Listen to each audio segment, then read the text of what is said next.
What you'll hear tonight comes from hours of careful research and quiet dedication. Each detail serves a purpose, to bring you peace as you listen, and to ensure these stories are told with the dignity they deserve. This channel is a home for cases that time tried to erase.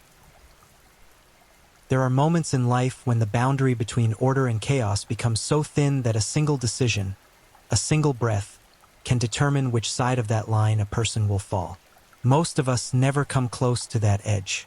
We move through our days wrapped in the comfortable assumption that tomorrow will resemble today, that the people we know will remain knowable, that the structures holding our world together are stronger than any individual impulse to tear them down. But sometimes, in places that seem unremarkable, among people who appear ordinary, something shifts. Pressure builds in silence. A fracture begins to spread through the foundation of someone's life, invisible to everyone around them, until the day it becomes impossible to ignore. This is a story about such a fracture. It happened in Poland, in a time when the country was still finding its footing after decades of transformation, when old certainties had crumbled and new ones had not yet solidified. It involves a man whose name would become associated with an act so deliberate, so carefully constructed, that it raised questions not just about what he did, but about the quiet desperation that can exist behind the most composed exterior. The case of Dariusz Kotwicka is not famous in the way that some crimes become cultural touchstones, but it offers something perhaps more unsettling. A window into how betrayal, financial ruin, and personal collapse can converge in ways that destroy more than one life. What follows is an attempt to understand not just what happened, but how it happened, and what it reveals about the hidden fault lines that run through ordinary existence.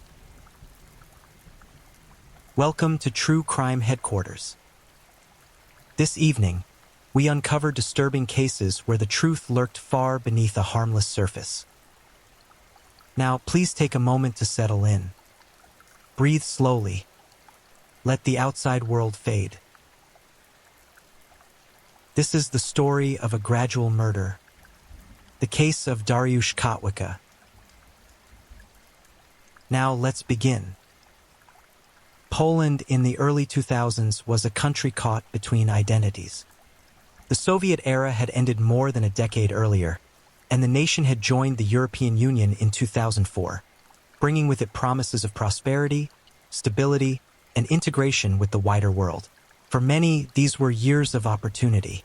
Cities were modernizing, businesses were expanding, and a new generation was coming of age without the direct memory of martial law or bread lines. But transformation on such a scale never arrives evenly. Beneath the surface optimism, there were countless individuals struggling to navigate economic uncertainty, shifting social expectations, and the psychological weight of change that moved faster than people could adapt to it. Please, if you enjoy listening and would like to find this channel again, you're welcome to subscribe. Dariusz Kotwicka was, by most outward measures, someone who had managed that adaptation reasonably well. He lived in the Silesian region of southern Poland, an area historically defined by coal mining and heavy industry, though by the time he entered adulthood, those industries were in decline. He was not a public figure, not someone whose name appeared in newspapers or whose life seemed destined for drama. He worked, he maintained relationships, he moved through the rhythms of daily life in a way that suggested competence and stability. To those who knew him casually, he likely seemed unremarkable in the best sense of the word. A person getting on with things, managing whatever private struggles he might have had with the same quiet endurance that characterized much of his community. But beneath that surface, something was changing. The details of Kotwicka's personal life in the years leading up to the events that would define his public identity are fragmentary, as they often are with people who do not seek attention. What is known suggests a man navigating multiple pressures.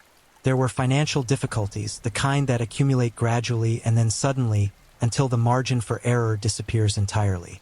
There were relationships that had become strained, not necessarily through dramatic conflict, but through the slow erosion that comes when people stop being able to meet each other's expectations, when the future they once envisioned together begins to seem impossible. And there was, perhaps most significantly, a growing sense of being trapped, of having exhausted the options that might once have seemed available. The woman at the center of this story was someone Katwika knew well. Her name has been withheld from many public accounts out of respect for her family, but her role in his life was significant. She was not a stranger, not a random victim of circumstance. The relationship between them had history, shared experiences, and presumably, at some point, mutual trust. Understanding what happens next requires holding on to that fact. This was not an act committed against an abstraction, but against a specific person whose life intersected with his in ways that made her both familiar and, eventually, vulnerable. In the months before everything changed, those close to Katwika began to notice shifts in his behavior. These were not dramatic transformations, not the kind of warning signs that appear obvious in retrospect. Instead, they were subtle. A withdrawal from social obligations, a preoccupation that made him seem distant even when physically present, a tendency towards silence that felt different from his usual demeanor.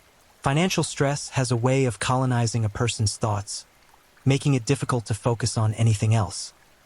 When someone is facing the prospect of losing their home, their livelihood, their sense of security, the world begins to narrow.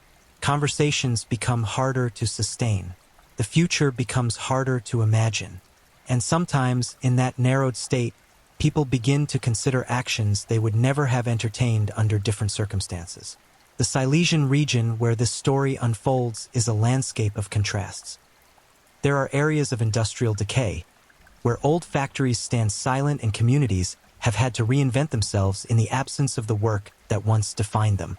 There are also pockets of renewal, places where investment has brought new life, new businesses, new reasons for optimism. But for someone in Katwika's position, struggling with debt and diminishing prospects, the broader economic narrative of recovery would have felt distant, almost irrelevant. What mattered was the immediate reality. Bills that could not be paid, obligations that could not be met, a future that seemed to be closing down rather than opening up. It is important to understand that financial desperation, while a powerful force, does not by itself explain what happened. Many people face economic ruin without resorting to violence. Many people experience the collapse of relationships, the loss of hope, the feeling of having no way forward, and yet they do not harm others. What separates those who endure their suffering from those who inflict it is not always clear. Sometimes it is a matter of support systems, of having people who can offer help or perspective at the crucial moment. Sometimes it is temperament, the presence or absence of certain psychological buffers that allow a person to tolerate unbearable circumstances without breaking. And sometimes it is simply chance, the unpredictable alignment of stressors and opportunities that creates a moment when someone who has never been violent before suddenly becomes capable of it. In Katwika's case, the convergence of these factors was becoming more pronounced. He was isolated both emotionally and practically. The relationship that might once have been a source of stability had become a source of tension.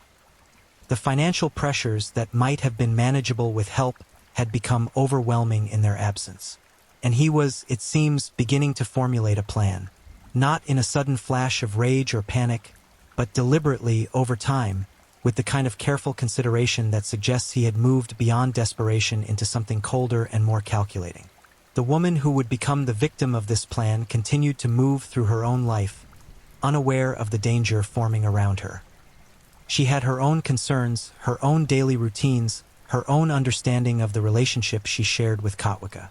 There is a particular tragedy in this asymmetry, in the fact that while he was planning, she was simply living.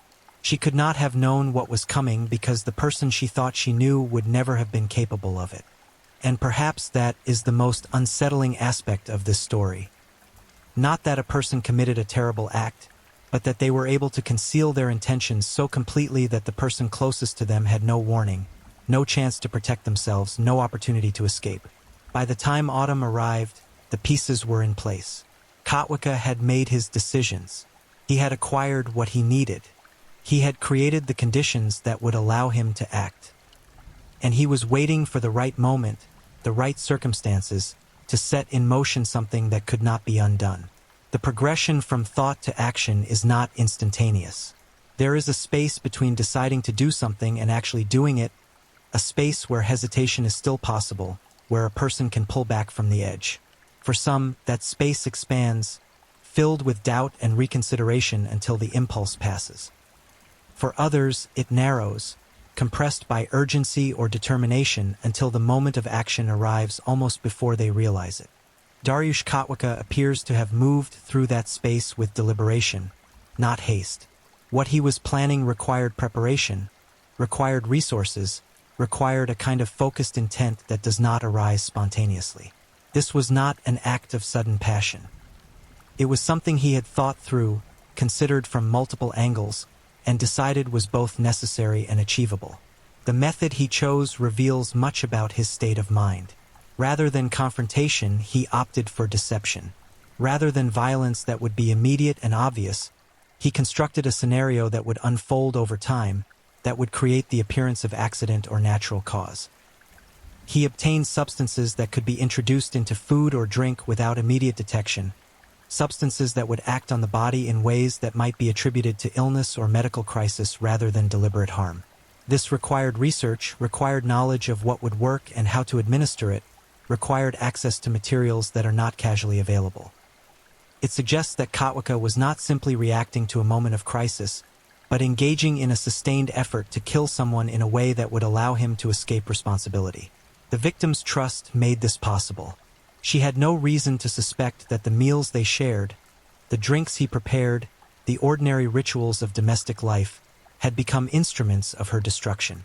Poison is sometimes called the coward's weapon, and there is truth in that characterization. It allows the killer to maintain physical distance, to avoid the visceral reality of taking a life directly. But it also requires a particular kind of coldness, a willingness to watch someone suffer and die slowly while maintaining the pretense of care and concern. Kotwicka was in a position to do exactly that. He could observe the effects of what he was doing, could see the illness developing, could hear the confusion and fear in her voice as she tried to understand what was happening to her body, and yet continue with his plan. The symptoms, when they began, were not immediately alarming. Nausea, weakness, discomfort, these could be attributed to any number of common ailments. She likely thought she had eaten something that disagreed with her, or that she was coming down with a virus. She may have joked about it, may have mentioned it to friends or family as an annoyance rather than a crisis. And Kotwicka, present through all of this, would have offered sympathy, would have suggested rest or simple remedies, would have played the role of the concerned partner while knowing exactly what was causing her distress. As the days passed, however, the symptoms did not abate.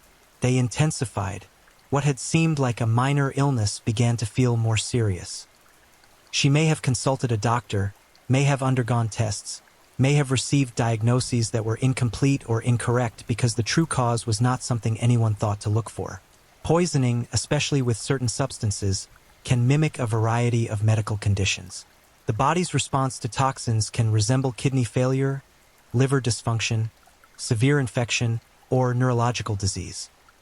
Without a reason to suspect foul play, medical professionals treat what they observe, addressing symptoms rather than the underlying cause. Kotwicka watched this unfold. He watched her health deteriorate. He watched her confusion turn to worry, and her worry turn to fear. And at any point during this process, he could have stopped. He could have taken her to the hospital and confessed what he had done, giving doctors the information they needed to save her life. He could have walked away from the plan, accepted the consequences of what he had already done, and prevented the worst outcome. But he did not. Instead, he continued. He administered more of the substance. He deepened her suffering. He committed himself fully to the path he had chosen. The psychological dimension of this kind of crime is difficult to comprehend. To be in intimate proximity with someone who is dying because of your actions, to maintain the facade of normalcy and care while actively causing their death, requires a profound disconnection from empathy. It suggests that Kotwicka had reached a point where his own needs, his own desperation or anger or whatever internal calculus he was operating under, had become so dominant that her humanity no longer registered in a meaningful way. She had become an obstacle, a problem to be solved, rather than a person with her own life, her own future, her own right to exist. There is evidence to suggest that financial gain was a motivating factor. Kotwicka stood to benefit from her death in concrete ways. whether through insurance, property, or the resolution of debts that her continued existence complicated. This adds a layer of calculation to the crime that makes it even more disturbing. It was not an act of passion, not even an act of revenge in the traditional sense. It was, at least in part, a business decision. He had weighed the potential benefits against the risks and concluded that killing her was the most advantageous course of action available to him. But money alone does not fully explain it. Many people face financial ruin without resorting to murder. There must have been other factors at work. Resentment accumulated over years, a sense of entitlement that made him believe he had the right to determine her fate, a psychological fragility that made the prospect of his own failure unbearable enough to justify the destruction of another life. Or perhaps it was simpler than that. Perhaps he had simply stopped seeing her as fully human, had reduced her to a set of problems that her death would solve, and proceeded from there with the same cold logic he might apply to any other practical challenge. Eventually, her condition became critical. The cumulative effect of the poison had done its work. Her body was shutting down, her organs failing, her life slipping away. She was hospitalized, but by then the damage was extensive. The medical team worked to stabilize her, but without knowing the cause of her symptoms, their interventions were limited. They were treating the effects while the cause continued to operate unchecked. And then, somehow, the truth began to emerge. Perhaps it was something in her symptoms that finally triggered suspicion. Perhaps it was an inconsistency in Kotwicka's account of events. Perhaps someone who knew them both began to question the timing, the circumstances, the sudden severity of an illness that had no clear explanation. Whatever the catalyst, an investigation was initiated. Samples were taken, tests were run, and the presence of toxic substances was confirmed. The moment when poisoning is suspected, everything changes. What had been a medical case becomes a criminal one. Doctors become witnesses. Timelines are reconstructed. Relationships are scrutinized. And the person who had been playing the role of concerned partner suddenly becomes the primary suspect. For Kotwicka, this must have been the moment when the carefully constructed plan began to collapse, when the distance he had tried to maintain between himself and his actions evaporated, when the reality of what he had done became inescapable. Once the investigation began in earnest, the structure Dariusz Kotwicka had built around himself started to disintegrate with remarkable speed. The carefully maintained facade of the concerned partner, the narrative of unfortunate illness, the assumption of innocence that had protected him throughout his victim's deterioration, all of it crumbled under scrutiny. Investigators, now viewing the situation through the lens of criminal intent rather than medical mystery, began to reconstruct the timeline with precision. They examined purchase records, traced movements, analyzed communications. They conducted forensic tests on food containers, drinking vessels, and samples from the victim's body. And with each piece of evidence they uncovered, the picture became clearer and more damning. The substance he had used was identified through toxicological analysis. Its presence in her system was not accidental, not the result of environmental exposure or self-administration. The concentrations were consistent with deliberate, repeated dosing over an extended period. When investigators compared this finding with records of Kotwicka's recent activities, they found evidence of acquisition, purchases made, searches conducted, preparations that aligned precisely with what would have been needed to carry out such a poisoning. There were digital footprints, internet searches about symptoms, dosages, detection methods. There were physical traces, residues in containers he had handled, in places where he would have prepared the poisoned food or drink. Confronted with this evidence, Kotwicka's position became untenable. The investigation had moved beyond suspicion to certainty. The question was no longer whether a crime had been committed, but why and what would happen next. For the victim, if she survived this point, the betrayal must have been incomprehensible. To realize that someone she had trusted, someone she had shared her life with, had been systematically poisoning her, had been watching her suffer while pretending to care.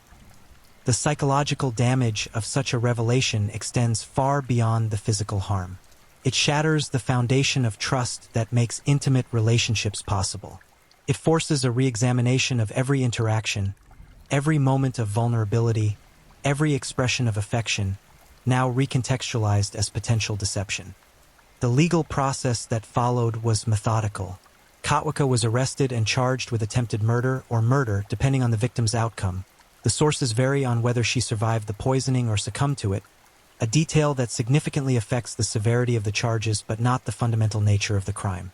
He was held in custody as prosecutors built their case, compiling the evidence that would be presented in court. The investigation expanded to include not just the physical evidence of poisoning, but the contextual evidence of motive. Financial records showing debts and potential gains, relationship histories documenting tensions and deterioration, psychological evaluations attempting to understand the mindset that could produce such actions. In cases like this, the trial becomes a public reckoning, a moment when the private collapse of a relationship and the private calculations of a killer are exposed to scrutiny. The courtroom is where the narrative is contested, where defense attorneys attempt to introduce doubt or alternative explanations, where prosecutors methodically dismantle those attempts with forensic evidence and expert testimony. For Kotwicka, the evidence was overwhelming. The prosecution could demonstrate not just that the victim had been poisoned, but that he was the only person with the means, opportunity, and motive to have done it. They could show the pattern of administration, the progression of symptoms, the deliberate nature of his actions over time. What goes through the mind of someone in Kotwicka's position as this unfolds?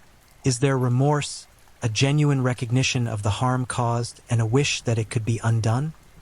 Or is there primarily regret at being caught, frustration that the plan failed, fear of the consequences now bearing down? The public record rarely provides clear answers to such questions. Defendants in serious criminal cases are advised to limit what they say, to avoid admissions that could worsen their legal position. So we are left with actions rather than explanations, with the objective facts of what was done rather than the subjective experience of why. The victim's family, if she had one, would have been drawn into this nightmare as well. They would have watched someone they cared about fall ill, would have hoped for recovery, would have been blindsided by the revelation that her suffering was not random misfortune but deliberate cruelty. The rage and grief that such knowledge produces is difficult to articulate. It is one thing to lose someone to disease or accident, quite another to lose them to murder, and still another to lose them to murder by someone who claimed to love them. The violation is not just of the victim's body and life, but of the social bonds that are supposed to protect us, the assumption that those closest to us wish us well rather than harm. As the trial proceeded, expert witnesses would have testified about the nature of the poison, its effects on the human body, the timeline of administration required to produce the symptoms observed. Medical professionals would have explained how the diagnosis was initially missed, how poisoning can mimic other conditions, how the eventual discovery was made. Investigators would have walked through the evidence step by step, building the case with painstaking detail. And through it all, Kotwicka would have sat, listening to his actions described in clinical terms, to the suffering he caused catalogued and explained, to the future he had destroyed, both his victims and his own, laid out for public examination. The verdict, when it came, was likely a formality. The evidence was too strong, the pattern too clear. He was found guilty. The sentence imposed reflected the gravity of the crime. Years, possibly decades, in prison. The exact length would depend on various factors including the victim's outcome, Kotwicka's criminal history if any, and the specific statutes under which he was prosecuted. But regardless of the precise number, it represented the effective end of his life as a free person. The man who had tried to solve his problems through murder had succeeded only in creating an irreversible catastrophe for everyone involved, himself included. In the immediate aftermath of the conviction, there may have been a sense of closure for some, a feeling that justice had been served and the chapter could be closed. But for those most directly affected, the victim, if she survived, or her family if she did not, the end of the legal process is not the end of the story. The trauma of betrayal and violence does not resolve simply because the perpetrator has been punished. It persists, reshaping lives, coloring relationships, creating a before and after that can never be fully reconciled. When the courtroom doors close and the defendant is led away to begin serving his sentence, society often moves on to the next case, the next scandal, the next moment of outrage or fascination. But for those whose lives were directly altered by the crime, the story continues in quieter, more personal ways. The case of Dariush Kotwicka, once concluded in the legal sense, left behind questions that no verdict could answer and wounds that no sentence could heal. If the victim survived, and sources suggest this may have been the case though details remain limited, she faced a recovery that was both physical and psychological. The body, poisoned repeatedly over an extended period, would require time to heal, if complete healing was even possible. Depending on the substance used and the duration of exposure, there could be lasting damage to organs, to neurological function, to overall health. She might require ongoing medical treatment, might face limitations that would persist for the rest of her life, constant reminders of what was done to her. But the physical recovery, difficult as it would be, was perhaps the more straightforward challenge. The psychological recovery from such a profound betrayal presents complexities that are harder to navigate. Trust, once shattered so completely, is not easily rebuilt. Every relationship becomes suspect. Every gesture of kindness or care might trigger memories of the person who used proximity and intimacy as weapons. The world becomes a more dangerous place, not because of strangers and random violence, but because of the knowledge that danger can come from the people we think we know best.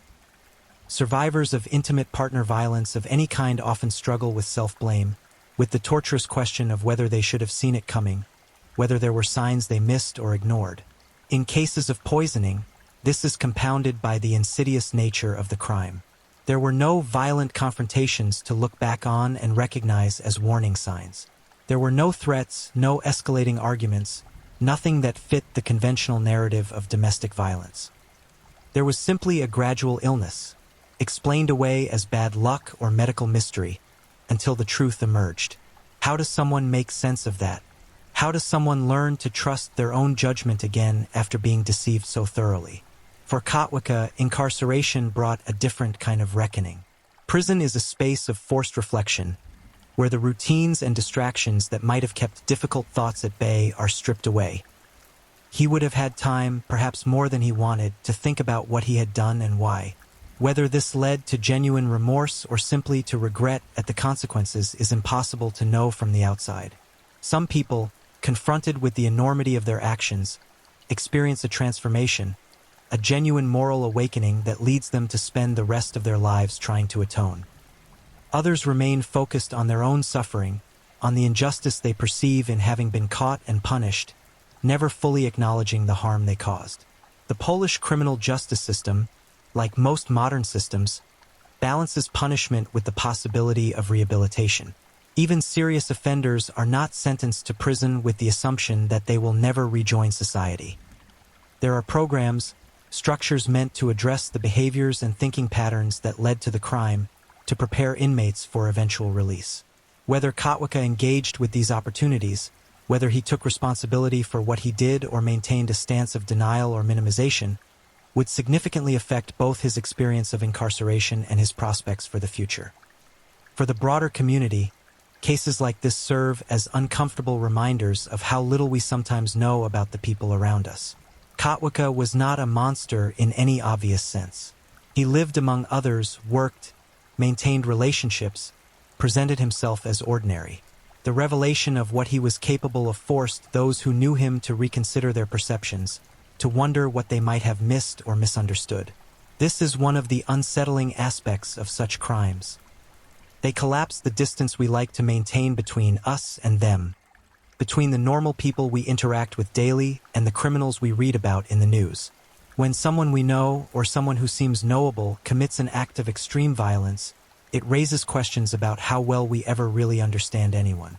The case also highlighted systemic issues in how poisoning is detected and investigated.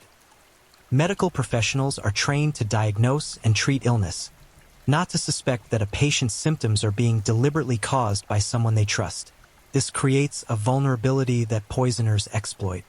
Without a high index of suspicion, poisoning can continue for extended periods before it is recognized, if it is recognized at all. Some cases are never solved, deaths attributed to natural causes when they were in fact murders. Kotwicka's case, because it was ultimately discovered and prosecuted, became part of a body of knowledge that helps train investigators and medical examiners to recognize patterns and ask the right questions when unusual symptom clusters appear. There are also broader implications about the intersection of financial desperation and violence. Kotwicka's motives, to the extent they can be discerned, seem to include financial considerations. He saw murder as a solution to his economic problems. This is not unique to him.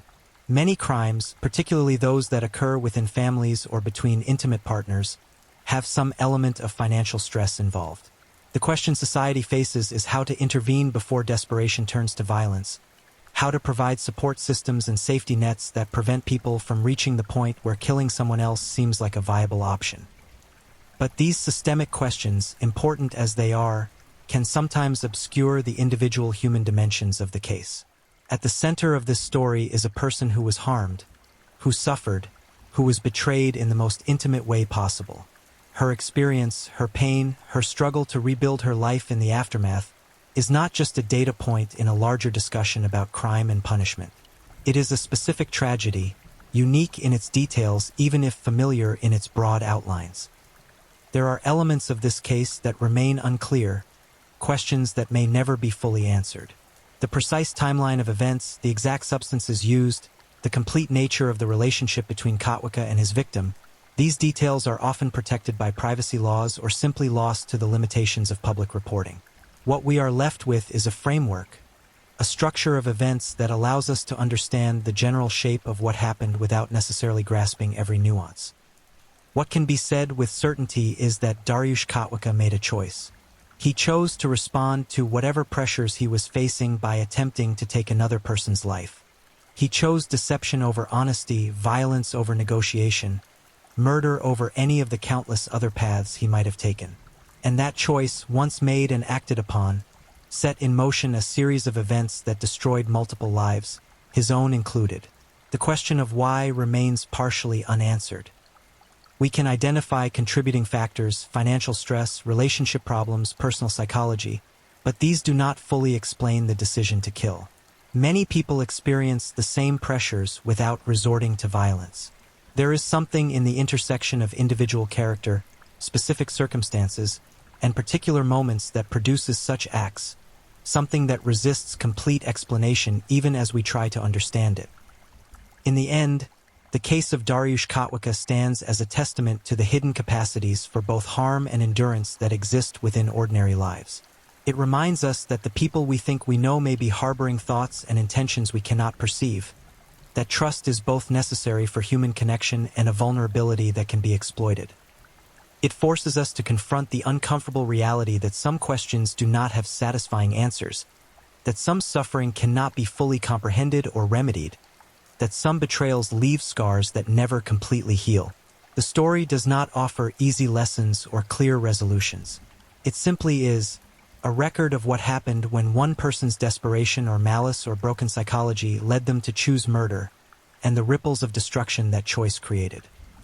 Those ripples continue in the life of the victim, in the memories of those who knew them both, in the cautionary tale that the case represents for anyone trying to understand how ordinary people sometimes do extraordinary harm, and in that continuation, in the ongoing effort to make sense of senseless violence, we find whatever meaning such events can offer. Not comfort, not closure, but the persistent human drive to understand, to remember, and to ensure that in remembering, we honor those who suffered and perhaps prevent others from suffering similarly in the future. If you're new here, welcome to the channel, where we dive into true crime stories with calmness and respect. A special shout out to my amazing subscribers who've been with me from the start. Thank you for your incredible support. If you're still with me, drop a comment. Let me know where you're tuning in from and what time it is in your part of the world. Or just say hello so I know you're still here. And if you haven't already, make sure to like this video and hit subscribe so you won't miss any of our upcoming true crime stories perfect for winding down. Now, let's move on to our second story. Story 2. The Lane's Angels of Death. There's a particular kind of silence that settles over hospital wards in the hours after midnight. It's not quite peace, more like a held breath, a waiting. In Vienna during the 1980s, within the clean, ordered corridors of the Lanes General Hospital's Pavilion 5, that silence took on a different quality altogether. Elderly patients would drift towards sleep in their narrow beds, trusting in the steady rhythm of institutional care, in the competence of nurses moving quietly through dimmed hallways. Some of them would never wake again. For years, death arrived with such regularity in those wards that it became unremarkable, expected, even. Old age and infirmity were assumed culprits, and the paperwork was filed accordingly. But beneath the surface of routine mortality, something else was occurring. For women in white uniforms had discovered a terrible secret. How easy it was to end a life when you controlled access to the most vulnerable, when your authority went unquestioned, when the system itself was designed to trust you completely. They didn't fit any profile the public might have imagined. They weren't monsters in appearance or obvious manner. They were ordinary nurses, colleagues who shared cigarettes during breaks, who complained about their shifts, who seemed no different from anyone else navigating the exhausting machinery of institutional healthcare. Yet between them, across a span of several years, they would be responsible for the deaths of dozens of patients, perhaps many more than anyone will ever conclusively know. This is not a story about sudden violence or dramatic confrontation. It's about something quieter and more disturbing. The slow accumulation of small decisions, the normalization of the unthinkable, and the way evil can wear the face of caregiving itself. It's about 4 women who became killers not in a single moment of madness, but through a gradual descent that none of them seemed able to stop, even when they understood what they had become. The Lanes Angels of Death case remains one of Austria's most haunting criminal investigations, not because of its brutality, but because of its ordinariness, and because it forces us to confront uncomfortable questions about trust, authority, and the darkness that can flourish in places designed for healing. Vienna in the early 1980s presented a face of prosperity and cultural refinement to the world. The capital of Austria had long since recovered from the devastations of the Second World War, its Baroque architecture restored, its concert halls and cafes bustling with life. Beneath this veneer of normalcy, however, the city's social institutions struggled with the same pressures facing much of Europe: an aging population, understaffed facilities, and the quiet crisis of eldercare in a rapidly modernizing society. The Lanes General Hospital sat in the western outskirts of Vienna, a sprawling complex that had served the city since the 19th century. By the 1980s, it functioned primarily as a geriatric care facility, housing hundreds of elderly patients in various states of decline. Pavilion 5, in particular, served as a long-term care ward for the most vulnerable men and women in their 70s, 80s, and 90s, many suffering from dementia, severe physical disabilities, or terminal illnesses. These were patients who required constant attention, who had often been abandoned by families unable or unwilling to provide care, who existed in that liminal space between living and dying that defines so much of institutional eldercare. The nursing staff at Pavilion 5 worked long shifts under difficult conditions. The pay was modest, the work physically demanding and emotionally draining. Turnover was high, and experienced nurses were expected to train newcomers quickly, to maintain efficiency despite chronic understaffing. It was into this environment that 4 women, Waltraud Wagner, Maria Gruber, Irene Leidolf, and Stefanija Meyer, found themselves working together during the mid-1980s. Waltraud Wagner was, by most accounts, the central figure. Born in 1957, she had entered nursing with no particular calling or passion, viewing it simply as steady employment. Colleagues described her as competent but unremarkable, someone who performed her duties adequately without demonstrating exceptional care or commitment. She was neither warm nor cruel in her interactions with patients. She was simply there, doing a job. Wagner began working at Lanes in 1983, and it was during her first year that something shifted in her understanding of her role. The incident that would later be identified as the beginning occurred with an elderly patient who had been suffering terribly, calling out in pain and distress for hours. Wagner, exhausted and frustrated by her inability to provide comfort, made a decision. She administered an overdose of morphine. The patient died quietly. Wagner later described feeling a sense of relief, not for the patient's suffering ending, but for the silence that followed, for the problem solved. No one questioned the death. No investigation followed. The patient had been old and sick, and death was expected. Wagner realized something in that moment. She had the power to make deaths happen, and no one would know. She shared this realization with Maria Gruber, a colleague with whom she had developed a friendship. Gruber, born in 1955, had her own frustrations with the demanding nature of geriatric care. The two women began to discuss their work differently, to frame certain patients as burdens rather than people. This shift in language was gradual but significant. Patients who were difficult, who required extensive care, who complained or resisted, these individuals began to be seen as problems requiring solutions rather than human beings deserving compassion. Irene Lydolf joined the conspiracy in 1987, and Stefanija Meyer shortly thereafter. Neither woman appears to have required much convincing. The culture that Wagner and Gruber had established, one in which killing was framed as a form of efficiency, even mercy, had become normalized within their small circle. They developed their own language for it, referring to their actions euphemistically, sometimes joking about which patients might be next. The psychological distance between caregiver and victim had been thoroughly established. The method they developed was horrifyingly simple. Initially, they used drug overdoses, particularly morphine and other painkillers readily available in the ward. But Wagner refined their approach further, developing what she would later call the water cure. Patients would be held down, their noses pinched shut, while water was poured into their mouths, forcing them to swallow or inhale. It induced drowning while leaving minimal physical evidence. Death could be attributed to natural causes, aspiration, heart failure, complications from existing conditions. The medical establishment had no reason to look closer at deaths occurring in a geriatric ward where mortality was routine. What's perhaps most disturbing is how ordinary their lives remained outside these acts. They went home to families, maintained relationships, participated in normal social activities. Wagner married and had children. The others had partners, friends, lives that appeared entirely unremarkable. The compartmentalization was complete. The horrors of Pavilion 5 stayed within its walls, spoken of only among the 4 women who had made themselves complicit. The hospital administration noticed nothing unusual.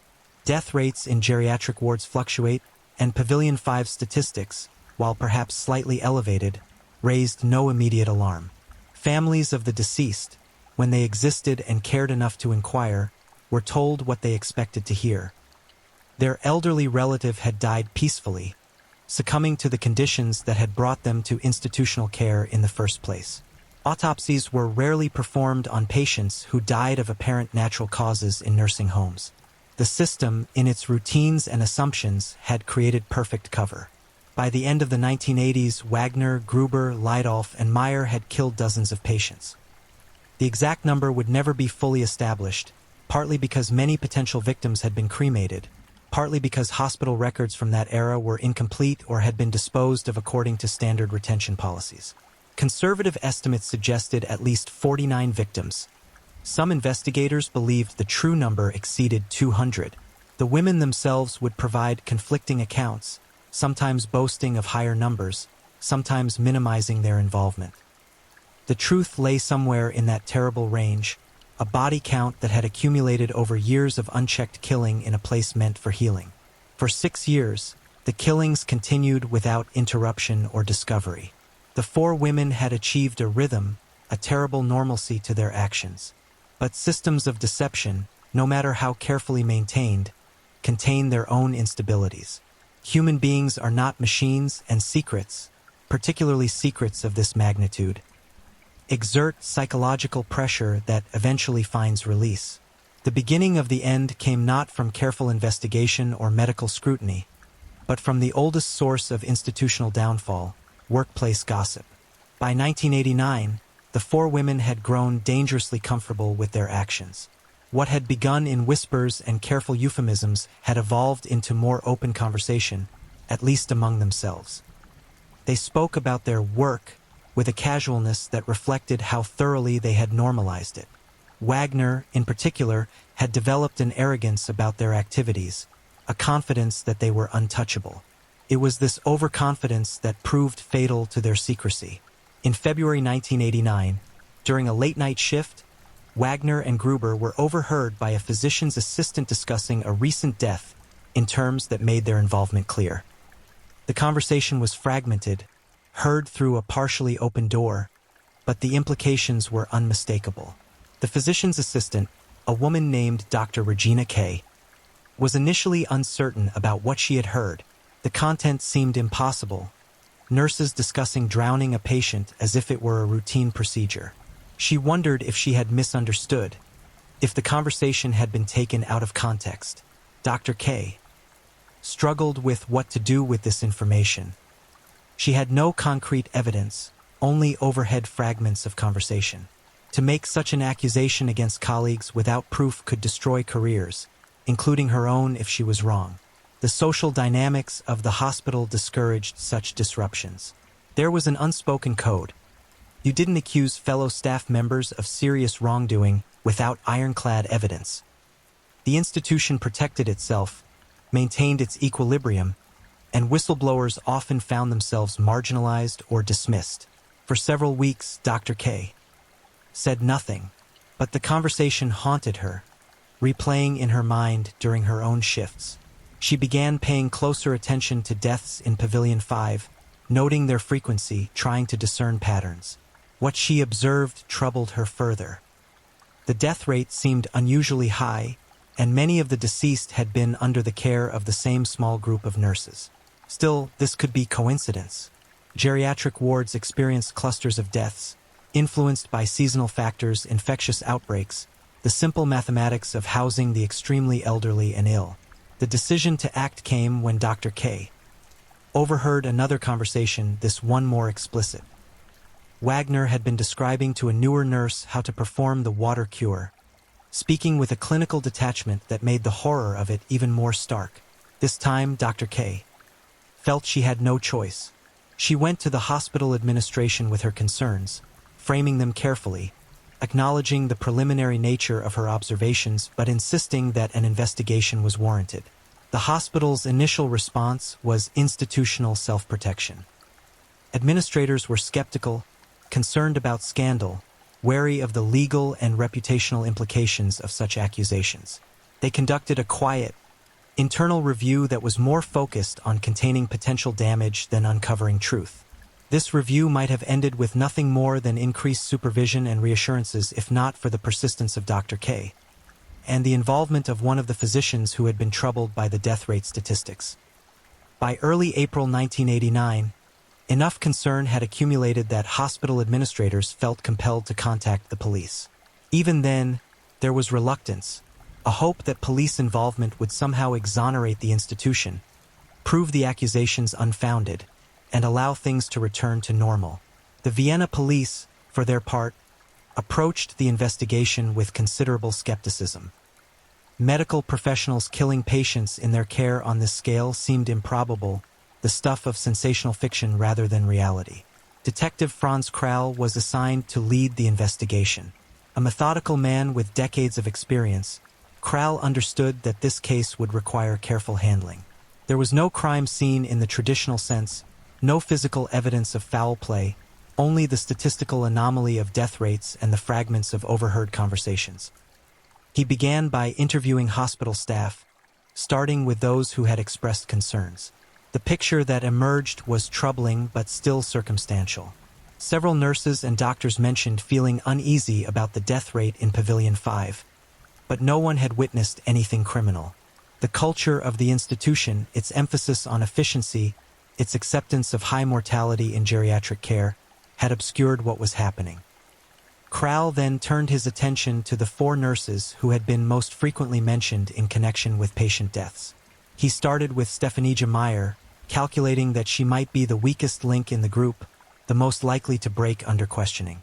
His instinct proved correct. On April 17, 1989, after hours of careful interrogation, Meyer confessed. The relief of unburdening herself was evident. She described the killings in detail, explained the methods, named her accomplices, and provided specific instances she could remember. The scope of what she revealed was staggering. Armed with Meyer's confession, Kral moved quickly to arrest the other 3 women. Waltraud Wagner was taken into custody on April 18th. Her reaction to arrest was notable. She displayed no remorse, no emotional breakdown. Instead, she seemed annoyed at being caught, frustrated by what she viewed as an institutional failure to protect her. Maria Gruber and Irene Lydolf were arrested the same day. Unlike Meyer, neither immediately confessed, though their denials were half-hearted, more procedural than convincing. The investigation that followed was massive and complex. Detectives had to reconstruct years of deaths, trying to determine which had been natural and which had been murder. Hospital records were subpoenaed and analyzed. Families of deceased patients were contacted, though many had long since moved on, accepted their losses, and saw no reason to question what they had been told. Exhumations were ordered in cases where bodies had been buried rather than cremated, though the passage of time had degraded most potential evidence. The confessions of the 4 women varied in detail and consistency. Wagner eventually provided the most comprehensive account, describing the evolution of their killing, the reasoning they had used to justify it, the techniques they had refined. She spoke about certain patients having been burdensome, about the relief that came from reducing their workload. Gruber corroborated much of this, adding her own rationalizations about mercy and the ending of suffering, though her descriptions made clear that mercy had little to do with their motivations. Lydolf said the least, maintaining a distance from the horror of what they had done, even as she acknowledged her participation. The public reaction, when news of the arrests broke in late April, was one of shock and revulsion. The idea that nurses, symbols of care and healing, had been systematically murdering their patients challenged fundamental assumptions about trust and safety. Media coverage was intense, with the case dominating headlines across Austria and garnering international attention. The hospital came under fierce criticism for its failure to detect the pattern of deaths, for its inadequate oversight, for the culture that had allowed such horrors to continue undetected for years. The legal proceedings against the Lane's Angels of Death began in earnest in early 1989 and would continue for years as prosecutors built their case. The challenge they faced was both straightforward and immense. How do you prove murder when the victims were elderly, already ill, and long buried or cremated? How do you establish malice and intent when the accused were medical professionals whose job inherently involved proximity to death? The prosecution strategy relied heavily on the confessions, particularly Meyer's initial detailed statement and Wagner's subsequent admissions. These confessions provided the framework of the case, establishing motive, method, and opportunity.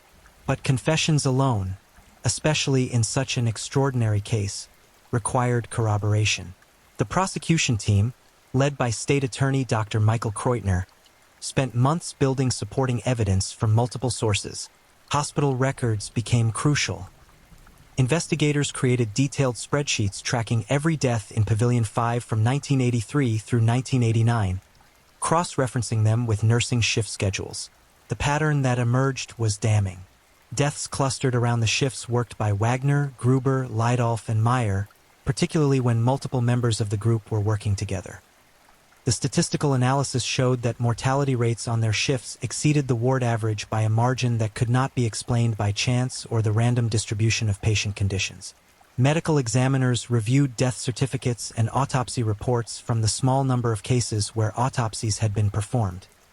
Several deaths originally attributed to heart failure or respiratory complications showed signs consistent with drowning or aspiration, details that had been noted but not investigated at the time. In a few exhumed cases, forensic pathologists found evidence of violent handling, fractures to ribs or the hyoid bone that suggested forcible restraint or suffocation. These findings were not conclusive in individual cases but formed a pattern when viewed collectively. Witness testimony came from unexpected sources. Other hospital staff, emboldened by the arrests, began to come forward with observations they had dismissed or ignored at the time. A janitor described hearing unusual sounds from patient rooms during night shifts, splashing water, muffled cries that stopped abruptly. A junior nurse recalled Wagner making a disturbing joke about helping patients along that she had interpreted as dark humor at the time. These fragments of testimony, individually minor, accumulated into a portrait of an environment where warning signs had been present but unrecognized. The psychiatric evaluations of the 4 women provided another dimension to the case. Court-appointed psychiatrists spent hours interviewing each defendant, trying to understand the psychological mechanisms that had allowed them to commit such acts. The findings were complex and, in some ways, more unsettling than a diagnosis of psychopathy or mental illness might have been. All 4 women were found to be psychologically normal according to standard diagnostic criteria. They were not insane, not suffering from delusions or psychotic breaks. They understood that what they had done was wrong and illegal. They had simply chosen to do it anyway. Wagner, the psychiatrist noted, displayed narcissistic traits and a pronounced lack of empathy, but not to a degree that would constitute a mental disorder. She had rationalized her actions through a combination of factors. The patients were suffering and would die soon anyway. Their deaths reduced the workload, the institution was failing these people, and she was providing a solution. These rationalizations were self-serving and morally bankrupt, but they were rational in their construction. Wagner had not lost touch with reality. She had simply decided that certain lives had no value and that she had the right to end them. Gruber's psychological profile revealed someone who had subordinated her own moral judgment to the group dynamic. She had been initially reluctant, according to her own account, but Wagner's influence and the normalization of killing within their small circle had overcome her resistance. This raised disturbing questions about the power of group psychology, about how ordinary people can participate in extraordinary evil when it becomes socially normal within their immediate context. Lydolf and Meyer showed similar patterns, women who were not inherently evil or psychologically disturbed, but who had been drawn into a culture of killing and had found themselves unable or unwilling to resist. The psychiatric reports concluded that all 4 women were competent to stand trial, that they understood the wrongfulness of their actions, and that they had acted with intent and premeditation. This was not madness. It was moral collapse within a specific institutional context. The trial itself began in March 1991, nearly 2 years after the arrests. The proceedings took place in a Vienna courtroom packed with journalists, family members of victims, and a public hungry for understanding. The 4 defendants sat together, their appearances unremarkable, middle-aged women in conservative clothing who might have been mistaken for office workers or teachers. The disconnect between their ordinary presentation and the magnitude of their crimes created a surreal atmosphere. The prosecution presented its case methodically, building from the statistical analysis through the physical evidence to the confessions and corroborating testimony. Each piece of evidence was explained in detail, contextualized, connected to the larger pattern. The defense attorneys, working individually for each defendant, pursued different strategies. Wagner's attorney attempted to argue diminished capacity due to workplace stress and the institutional failures of the hospital. Gruber's lawyer emphasized her subordinate role and the influence of Wagner's stronger personality. Lydolf and Meyer's defenders sought to minimize their client's involvement, suggesting they had participated in fewer killings than the others. The testimony of the defendants themselves was the emotional center of the trial. Wagner took the stand with a composure that many observers found chilling. She spoke about the killings without apparent emotion, describing them as if they were medical procedures. When pressed about specific victims, she struggled to remember individual cases, referring to patients by bed numbers rather than names. Her lack of remorse was evident and damaging to her case. At one point, when asked if she felt any guilt, Wagner responded that she felt the patients had been suffering and that she had ended that suffering. The prosecutor's response was devastating. "Did any of them ask you to end their suffering?" Wagner had no answer. Gruber showed more emotion during her testimony, crying at several points, expressing regret though stopping short of full accountability. She attempted to shift responsibility to Wagner while acknowledging her own participation. Her testimony revealed the internal logic they had used. Patients were classified as deserving of death based on arbitrary criteria. difficulty of care, lack of family visits, complaints, or simply being awake during times when the nurses wanted quiet. These rationalizations, spoken aloud in court, highlighted the casual cruelty underlying their actions.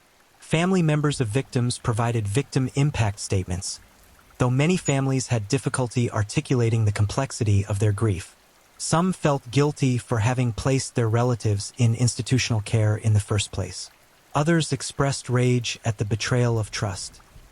A daughter of one victim described her mother's fear during her final weeks at Lane's, how she had begged not to be left alone with certain nurses, complaints that had been dismissed as confusion from dementia, the possibility that her mother had known, had sensed danger, and had not been believed was almost unbearable. The trial lasted 4 months. In June 1991, the verdicts were delivered. All 4 women were found guilty of multiple counts of murder. Waltraud Wagner received a life sentence for 15 murders, though prosecutors believed the actual number was far higher. Maria Gruber was convicted of 7 murders and received 15 years. Irene Lydolf was convicted of 5 murders and received life imprisonment. Stephanie Meyer, who had confessed first and cooperated most fully with investigators, received a lighter sentence of 15 years for her involvement in 4 murders. The courtroom reactions to the verdicts were muted. There was no celebration, no sense of justice triumphant. The scope of the tragedy, the dozens or hundreds of lives ended, the families who would never know for certain if their loved one had died naturally or been murdered, the breach of trust in an institution meant to provide care, was too vast for simple resolution. The immediate aftermath of the Lane's trial focused on institutional reform and accountability. The scandal had exposed catastrophic failures in hospital oversight, in the systems meant to protect vulnerable patients, in the culture of institutional care that had allowed such horrors to continue undetected. The Lane's General Hospital itself faced intense scrutiny, with administrators forced to testify before parliamentary committees about the hospital's procedures, staffing policies, and quality control measures. Sweeping reforms were implemented across Austria's healthcare system. New protocols required greater scrutiny of mortality rates in geriatric facilities, with statistical analyses designed to flag unusual patterns. Oversight committees were established with representation from outside the institutions they monitored. Whistleblower protections were strengthened to encourage staff to report concerns without fear of retaliation. Mandatory continuing education for nursing staff included enhanced training in medical ethics and patient rights. Pavilion 5 itself was eventually closed, the building repurposed for other medical uses, though it retained a grim association in the public consciousness. Families of potential victims were offered support services, though many struggled with ambiguous grief, the uncertainty of not knowing whether their loved one had died naturally or been murdered. In cases where exhumation had not been possible or had yielded inconclusive results, this uncertainty would never be resolved. The 4 women served their sentences in separate prisons. Their experiences in incarceration varied considerably. Waltraud Wagner, serving a life sentence, maintained a cold demeanor throughout her imprisonment.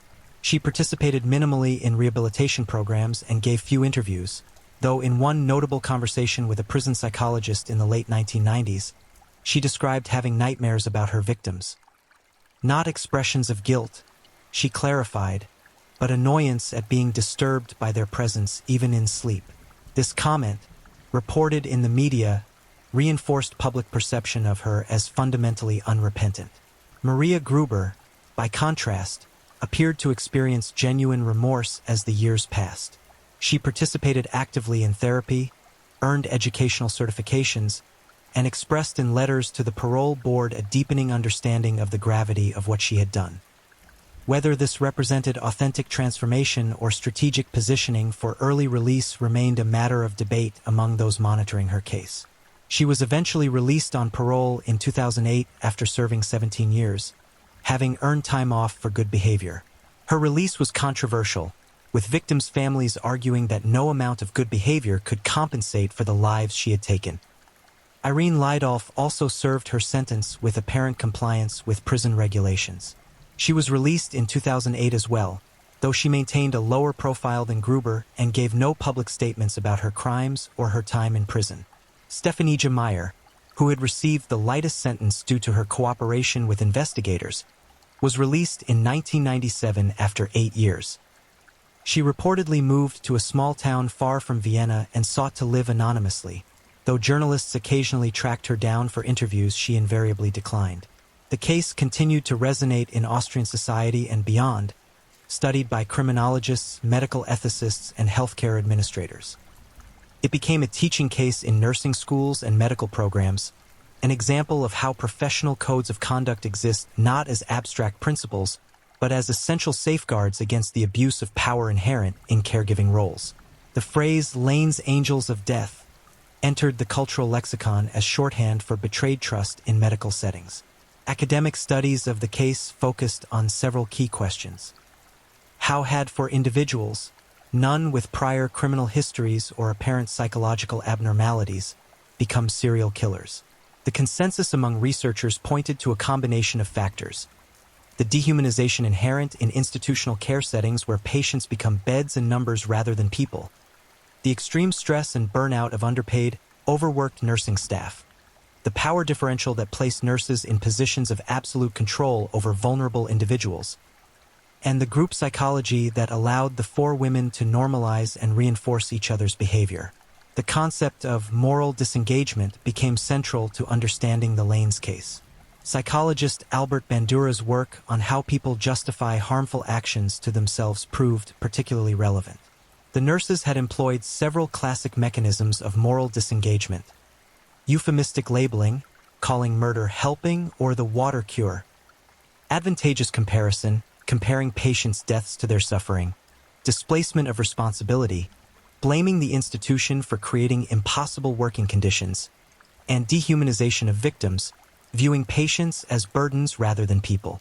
Understanding these mechanisms didn't excuse the crimes but illuminated how ordinary individuals can commit extraordinary evil under specific conditions.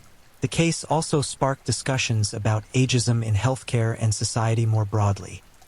The victims had been elderly, often cognitively impaired, frequently without close family connections, people who existed at the margins of social concern. Their deaths had gone unnoticed for years, partly because society had already, in some sense, written them off as less valuable, less worthy of attention and protection. This uncomfortable recognition prompted soul-searching about how aging populations are cared for and valued. International attention to the case led to reviews of mortality rates in geriatric facilities in other countries. Several investigations uncovered suspicious patterns that had previously been dismissed or overlooked, though none approached the scale of the Lane's murders.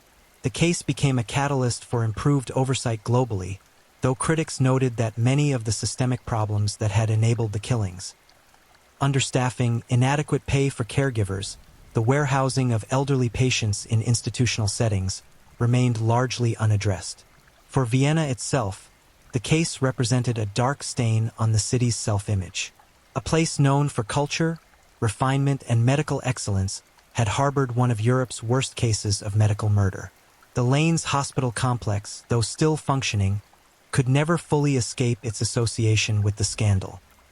Memorials to the victims were proposed and debated but never definitively implemented, reflecting ongoing uncertainty about how to acknowledge such a tragedy appropriately. The question of the total victim count remained unresolved. The convictions covered only a fraction of the suspected murders, those for which sufficient evidence existed to meet legal standards of proof.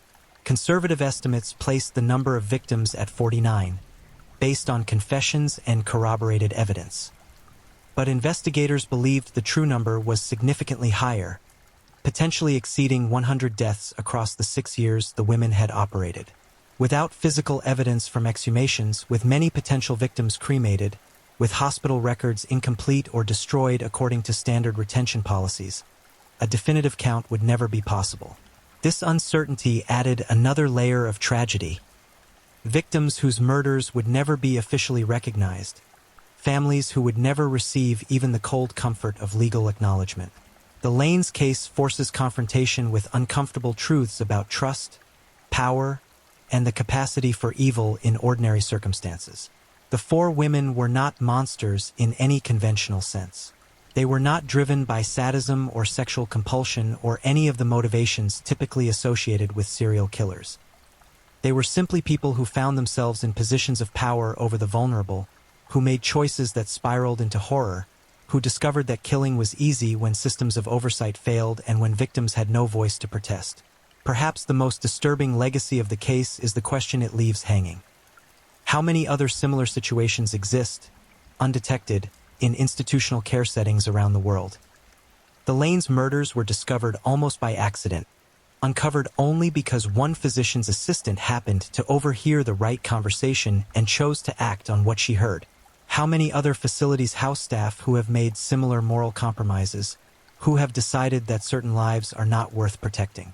The statistical analyses that eventually helped prove the Lanes murders relied on data that most institutions don't systematically analyze. The oversight mechanisms that failed so catastrophically in Vienna exist in similar forms in countless other places.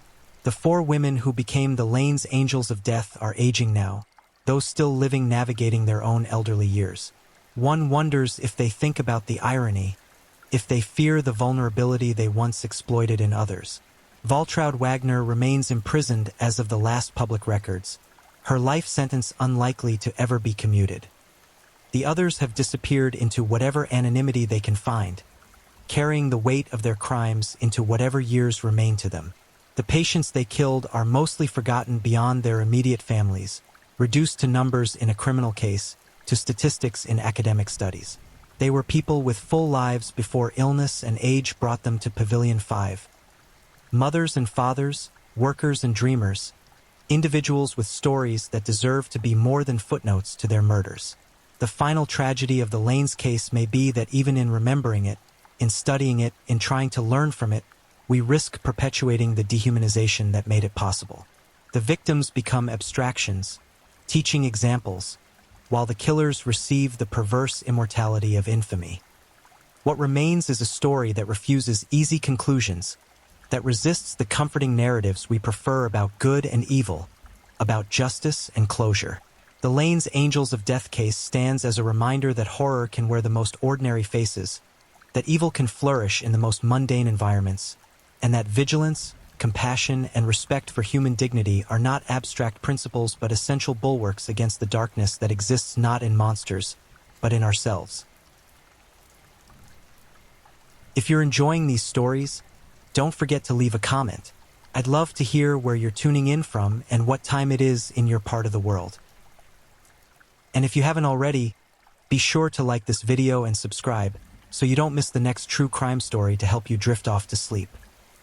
Now, let's move on to our third story. Story 3. The Woman Who Smiled Through Funerals. There's something deeply unsettling about a person who remains composed when everyone else is grieving. In Vienna, during the years between 2 world wars, there lived a woman who attended more funerals than seemed statistically probable for someone her age. Martha Merrick stood at gravesides with appropriate solemnity, accepted condolences with grace, and shed tears that glistened convincingly in the pale Austrian sunlight. Neighbors remarked on her resilience, her ability to carry on despite what they called her terrible luck. Insurance agents processed her claims with sympathy, noting how tragedy seemed to follow this refined woman like a shadow she couldn't shake. But there's a difference between misfortune and design, between being touched by fate and reaching out to manipulate it. The question that would eventually consume investigators, journalists, and the public wasn't whether Martha Merrick had been unlucky. It was whether she had been patient, calculating, and far more dangerous than anyone who knew her could have imagined. This is a story about trust betrayed in the most intimate spaces, about the darkness that can exist behind a well-maintained facade, and about how long a careful person can operate in plain sight before the pattern becomes impossible to ignore. It's also a story about Vienna in a time of economic desperation, when people made choices they might not have considered in more stable times, and when the machinery of justice moved slowly enough that questions went unasked until it was far too late for some to benefit from the answers. Martha Lowenstein entered the world in 1897, in Vienna, a city that still glittered with the fading grandeur of the Austro-Hungarian Empire. She was born into a time when the old certainties still held, when the waltz echoed through grand ballrooms and the empire seemed eternal despite the cracks already forming in its foundation. Her family occupied that precarious space between respectability and genuine wealth, the kind of position that required constant maintenance, careful marriages, and an acute awareness of social standing. Young Martha learned early that appearance mattered as much as substance, perhaps more so in the right circumstances. The Vienna of her childhood was a city of contrasts. Elegance and poverty existed side by side, separated by streets but not by very much distance. The coffee houses buzzed with intellectual conversation. The opera house drew crowds in their finest attire, and yet beneath this cultured surface, ordinary people struggled with rising costs, limited opportunities, and the growing sense that the world they knew was becoming unstable. For someone like Martha, born female in an era when women's options were constrained by social convention, the path forward required either an advantageous marriage or exceptional resourcefulness. She would eventually demonstrate both, though not in ways her family would have hoped.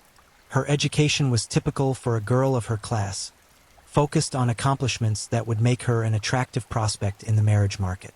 She learned languages, music, and the social graces that would allow her to navigate polite society.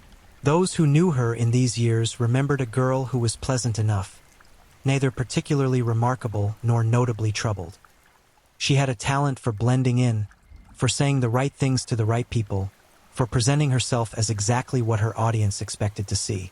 This chameleon quality would serve her well in the years to come. The First World War shattered the world Martha had known. The empire collapsed, taking with it the old social structures and economic systems. Vienna found itself transformed from the capital of a great empire into the oversized head of a much smaller country, struggling to redefine itself in the aftermath of catastrophic loss. Food shortages, inflation, and social upheaval became the new normal. Families who had once been comfortable found themselves suddenly precarious. The rules had changed, and those who couldn't adapt faced poverty or worse. In 1919, at the age of 22, Martha married Emil Merrick. He was an engineering student, intelligent and ambitious, representing the kind of stability that had become rare in post-war Vienna. For Martha, the marriage seemed to offer security in an insecure time. Emil came from a respectable family and had prospects for a decent career once he completed his studies. They were, by all outward appearances, a young couple making their way in a difficult world, doing what countless other couples were doing, trying to build something lasting from the rubble of the old order. The marriage produced a daughter, also named Martha, in 1920. Motherhood should have settled Martha into domesticity, into the routines of raising a child and supporting her husband's career. But the economic situation in Austria continued to deteriorate.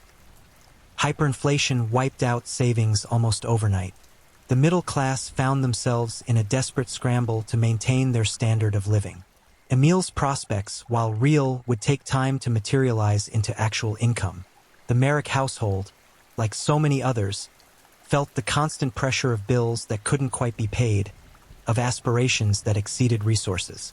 It was during these difficult years that something shifted in Martha's approach to her circumstances. She began to see insurance not merely as a prudent precaution, but as a potential solution to her financial anxieties. She took out policies on various members of the household, a practice that wasn't unusual in itself. Many families used insurance as a form of forced savings, a way to ensure that funerals could be paid for and dependents cared for if tragedy struck. But the number of policies Martha acquired, and the amounts involved, began to exceed what might be considered normal prudence and edge toward something that looked more like speculation. In 1932, tragedy entered the Merrick household. Their daughter, young Martha, fell ill. The symptoms were vague at first, the kind of digestive troubles that might have any number of causes. But the child's condition worsened over the course of several weeks. Doctors were consulted, but the medical understanding of the time was limited, and many illnesses that are easily diagnosed today remained mysteries then. The girl suffered, and her parents appeared distraught, particularly Martha, who maintained a vigil at her daughter's bedside that neighbors and friends found touching in its devotion. When young Martha died, the grief in the Merrick household seemed genuine and profound. Emile retreated into himself, devastated by the loss. Martha wept openly at the funeral, her sorrow apparent to everyone who attended. The community rallied around the couple, as communities do, offering casseroles and condolences and the assurance that time would ease the pain. The insurance companies paid out the policies on the child's life without hesitation. There was no reason to suspect anything other than a tragic illness, the kind of heartbreak that claimed children with terrible regularity even in a modern city like Vienna. What no one knew, what no one had any reason to suspect, was that Martha had recently increased the insurance coverage on her daughter. The timing would only seem significant in retrospect, when patterns began to emerge that couldn't be explained by simple misfortune. At the time, it appeared to be nothing more than a mother's prudent attempt to protect her family, a decision made just before fate dealt a cruel blow. The money from the insurance policies eased the family's financial situation considerably. It didn't erase the loss, of course, but it did provide breathing room that had been absent before. Emile never fully recovered from his daughter's death. Those who knew him noticed that he seemed diminished, less engaged with life, as though the loss had broken something fundamental in him. He continued with his work, but the ambition that had once characterized him faded. He became quieter, more withdrawn, spending long hours alone with his grief. Martha, by contrast, seemed to find strength in adversity. She took charge of the household finances, managed their affairs with increasing confidence, and presented herself to the world as a woman who had endured tragedy but refused to be destroyed by it. The question that would haunt investigators years later was this: when did Martha Merrick cross the line from desperate to dangerous? Was there a specific moment when she made a conscious decision, or did she slide gradually into territory she might never have imagined entering? Did she rationalize her actions as necessary survival in a harsh world, or did she understand exactly what she was doing and simply not care? These are questions that can never be fully answered, because the interior life of another person remains ultimately unknowable, accessible only through actions and their consequences. Emile Marek's health began to decline in 1933, roughly a year after his daughter's death. The symptoms resembled his daughter's illness in some ways, though they manifested differently enough that no one made an immediate connection. He complained of persistent nausea, stomach pains that came and went with no apparent pattern, and a general weakness that made it difficult for him to work consistently. Doctors examined him, ran what tests were available at the time, and offered diagnoses that were educated guesses more than certainties. The medical profession in the 1930s, while advanced in many ways, still struggled with diagnostic precision for many conditions. Martha tended to her husband with the same devotion she had shown their daughter. She prepared his meals personally, insisted on handling his medications, and restricted his visitors when she believed he needed rest. To the outside world, she was the model of a devoted wife, sacrificing her own comfort to care for a sick husband. Emile's family visited when they could, bringing broths and well wishes, but they noticed that these visits seemed to agitate Emile in ways they couldn't quite understand. He appeared anxious when his relatives were present, though he couldn't or wouldn't articulate why. The decline was not steady but episodic. Emile would have periods where he seemed to improve, where the symptoms retreated and he regained some strength. Then, without warning, he would relapse into illness, the symptoms returning with renewed intensity. This pattern of improvement and deterioration continued for months, exhausting both patient and caregiver. Martha bore the burden with visible strain, and friends marveled at her endurance. No one suggested that the pattern itself was suspicious, that the episodic nature of the illness might indicate an external cause rather than an internal disease process. By early 1934, Emile Marek was clearly dying. Whatever was wrong with him had progressed beyond the point where recovery seemed possible. He had lost significant weight, his skin had taken on an unhealthy pallor, and he spent most of his time in bed, too weak to manage even basic tasks. The end, when it came, was almost a mercy, or so people said at the funeral. Emile died on February 15, 1934, at the age of 36. The official cause of death was listed as complications from tuberculosis, a common enough diagnosis in an era when the disease remained a significant public health problem.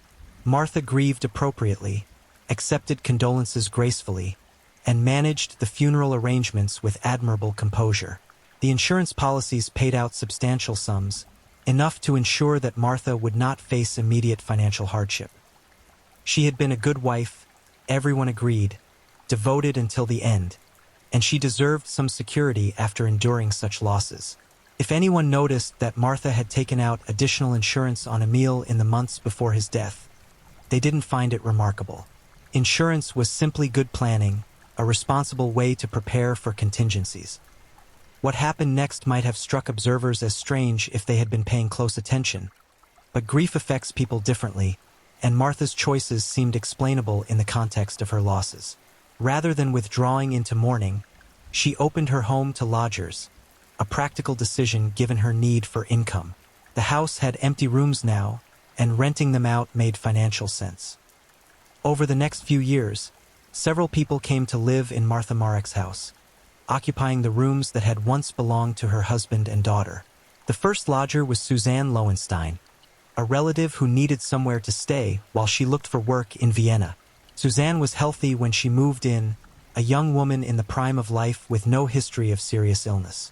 Within months of taking up residence in Martha's house, Suzanne began to experience strange symptoms: nausea, vomiting, weakness, the same constellation of complaints that had preceded the deaths of Martha's daughter and husband. Martha nursed Suzanne with familiar dedication, but the young woman's condition deteriorated steadily. She died in 1935, and once again, Martha found herself at a funeral, dressed in black, accepting sympathies. Suzanne's death was attributed to natural causes, though the specific diagnosis remained vague in the medical records.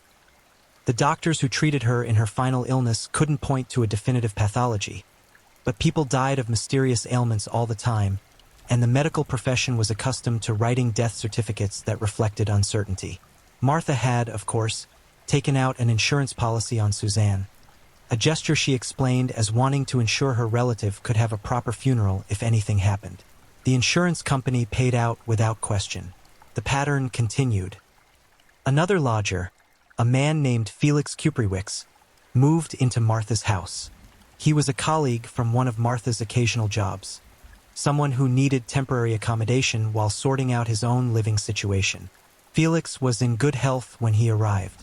Within a relatively short time, he too began to suffer from inexplicable symptoms. The illness followed the now familiar course: initial mild complaints, episodic worsening and improvement, eventual severe deterioration, and death.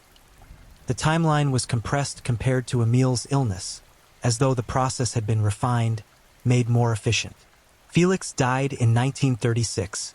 Martha grieved, collected insurance money, and continued with her life. By this point, had anyone been tracking the deaths associated with Martha Marek, the statistical improbability would have been apparent. But no one was tracking.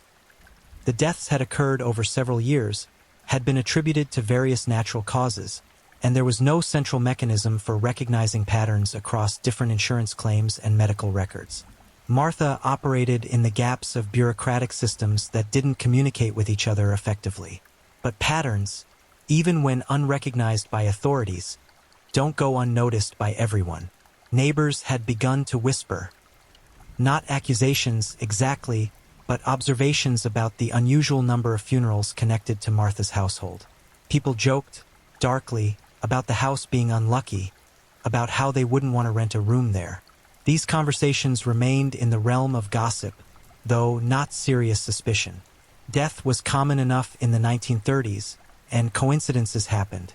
Without concrete evidence or official interest, gossip remained just gossip. Martha's financial situation had improved considerably. The insurance payouts, combined with income from her various business ventures, which now included a dress shop, meant she lived more comfortably than she had in years. She maintained her respectable image, attended church, participated in community activities, and presented herself as a widow who had survived multiple tragedies through strength and faith. Her ability to compartmentalize was remarkable. She could discuss her dead husband, daughter, and lodgers with apparent genuine emotion while simultaneously planning her next moves with cold calculation. The dress shop became something of a social hub, a place where women gathered to discuss fashion, exchange news, and share their lives. Martha was known as a good listener, someone who offered sympathy and practical advice. She cultivated relationships carefully, building a network of people who saw her as trustworthy and competent.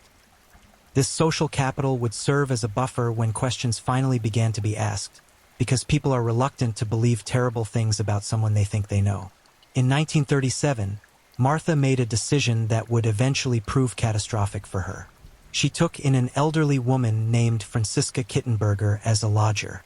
Franziska was a widow with a modest pension, someone looking for affordable accommodation and perhaps some companionship in her final years. She moved into Martha's house in a spirit of hope, believing she had found a safe harbor. Martha was attentive and kind, treating the older woman with respect and care. She also took out a substantial insurance policy on Franziska's life, explaining it as a way to ensure funeral expenses would be covered. Franziska's health, initially stable, began to decline shortly after she moved in. The symptoms were becoming predictable to anyone who had been paying attention, but Franziska herself had no reason to connect her illness to her living situation. She trusted Martha, relied on her for care, and never suspected that the meals prepared with such apparent devotion might be the source of her suffering. The illness progressed, Franziska weakened, and Martha maintained her vigil with practiced concern. But something had changed in the broader context. Insurance companies, while not coordinated in their investigations, had begun to notice that Martha Marek's name appeared on multiple death claims. Individually, each claim was legitimate and had been paid out properly. Collectively, they formed a picture that prompted questions. An insurance investigator began to look more closely at Martha's history, not yet with formal suspicion but with professional curiosity about whether fraud might be involved. The question wasn't yet whether Martha was killing people, but whether she was somehow manipulating the insurance system. Franziska Kittenberger died on April 6, 1937. The death certificate listed heart failure as the cause, a diagnosis sufficiently vague to encompass multiple possible pathologies. Martha filed the insurance claim with the efficiency of long practice, providing all necessary documentation and maintaining the demeanor of a grieving caretaker who had done everything possible to save her elderly lodger. The insurance company processed the claim, but this time, the payment was delayed pending additional review. Martha was informed that some clarification was needed regarding Franziska's medical history before the claim could be finalized. This delay was unusual enough to concern Martha, though she gave no outward sign of worry. She responded to the insurance company's inquiries with detailed letters explaining Franziska's care, providing medical records, and expressing confusion about why the claim was being questioned when she had always been a reliable customer. Her tone was respectful but firm, that of someone who knew she had done nothing wrong and expected to be treated fairly. She had no way of knowing that the insurance investigator had begun compiling a list of deaths connected to her household, a list that was growing uncomfortably long. The investigator's initial interest was financial rather than criminal.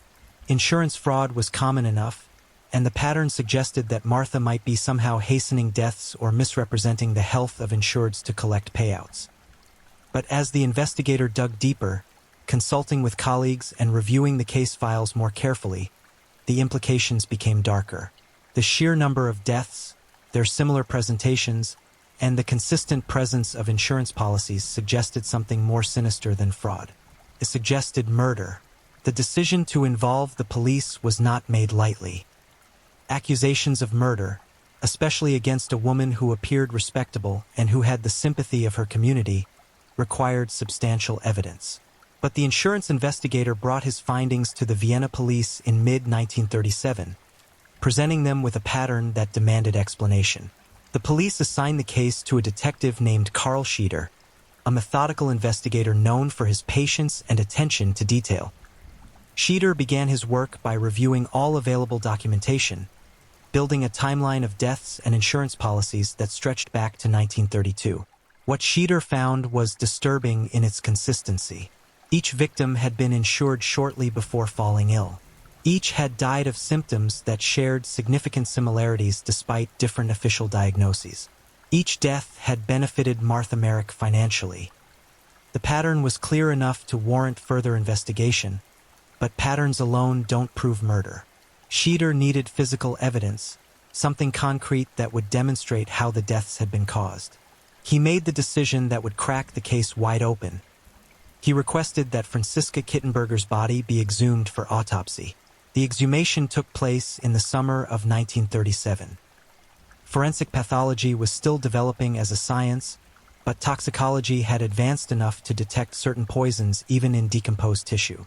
The pathologist who examined Franziska's remains found elevated levels of thallium, a heavy metal that had been used in rodent poisons and had gained notoriety as a murder weapon because its symptoms mimicked natural illness.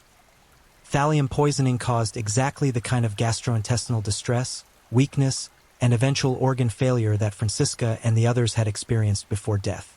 With this evidence in hand, Sheeter requested exhumations of the other bodies connected to Martha Merrick. Emil's body, Suzanne's body, and young Martha's body were all exhumed and subjected to toxicological analysis. Each came back positive for thallium. The pattern was no longer circumstantial.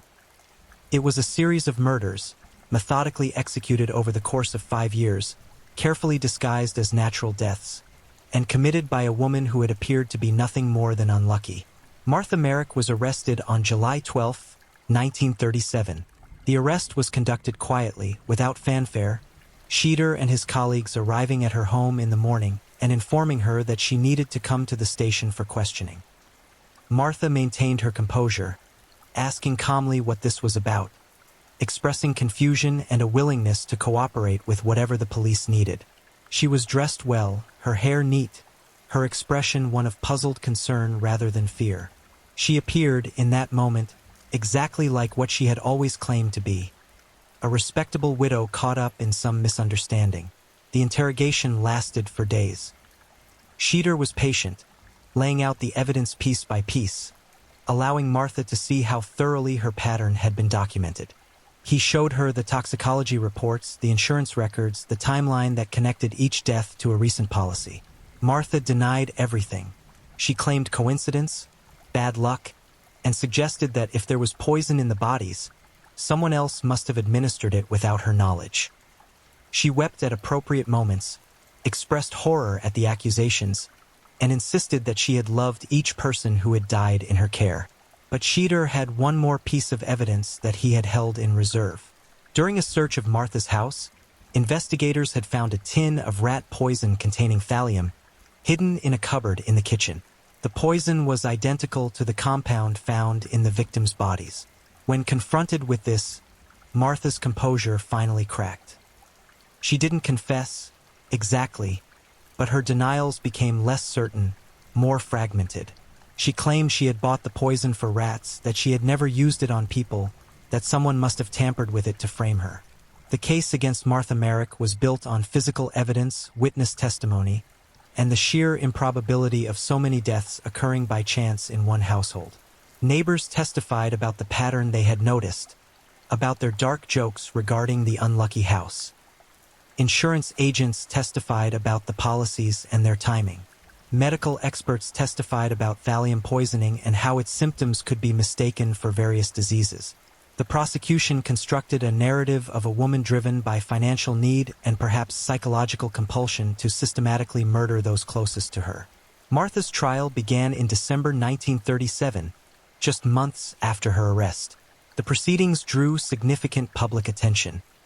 The courtroom was packed with journalists and curious citizens who wanted to see the woman accused of such calculated crimes.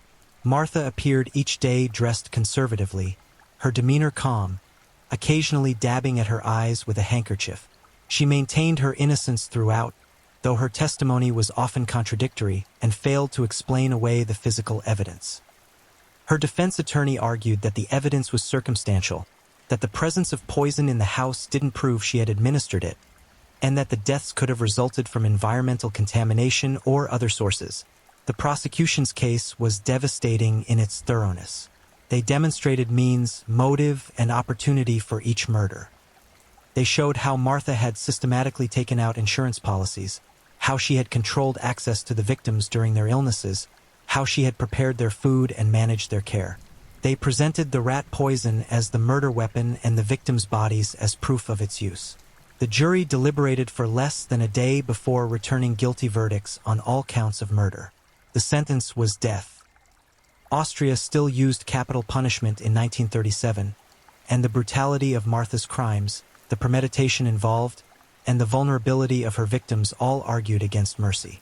Martha received the verdict with apparent disbelief, as though she couldn't quite accept that her carefully constructed facade had failed to protect her. She appealed, as was her right, but the appeals were denied.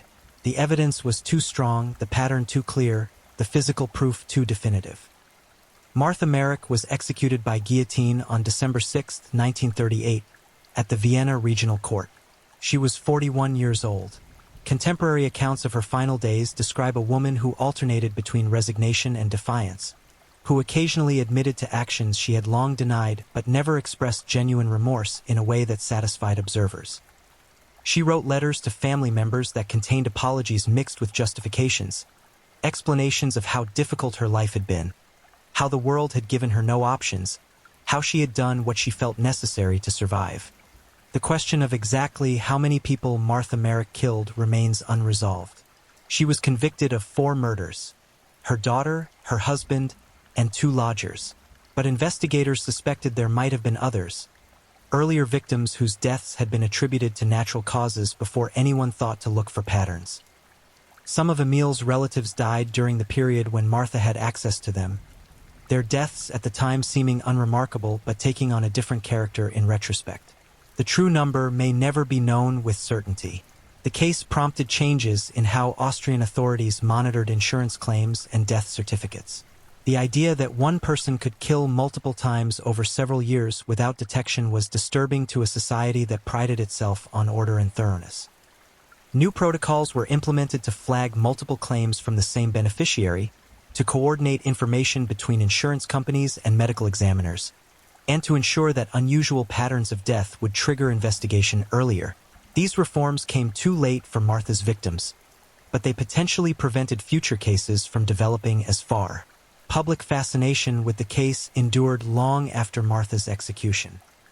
She became a reference point in discussions about female criminals, about the psychology of poisoners, and about how assumptions regarding women's roles and natures could blind people to danger.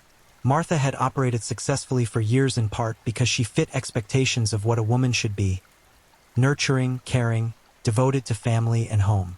The cognitive dissonance between this image and the reality of her crimes made the case particularly disturbing. It challenged comfortable narratives about who could be dangerous and who could be trusted.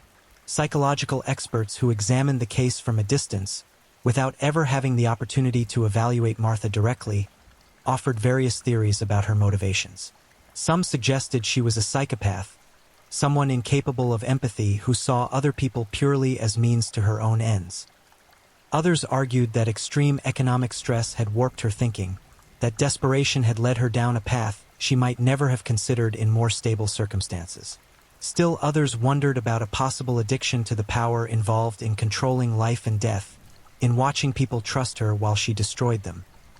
The truth is likely some combination of factors, a convergence of personality traits, environmental pressures, and opportunities that created a perfect storm for serial murder.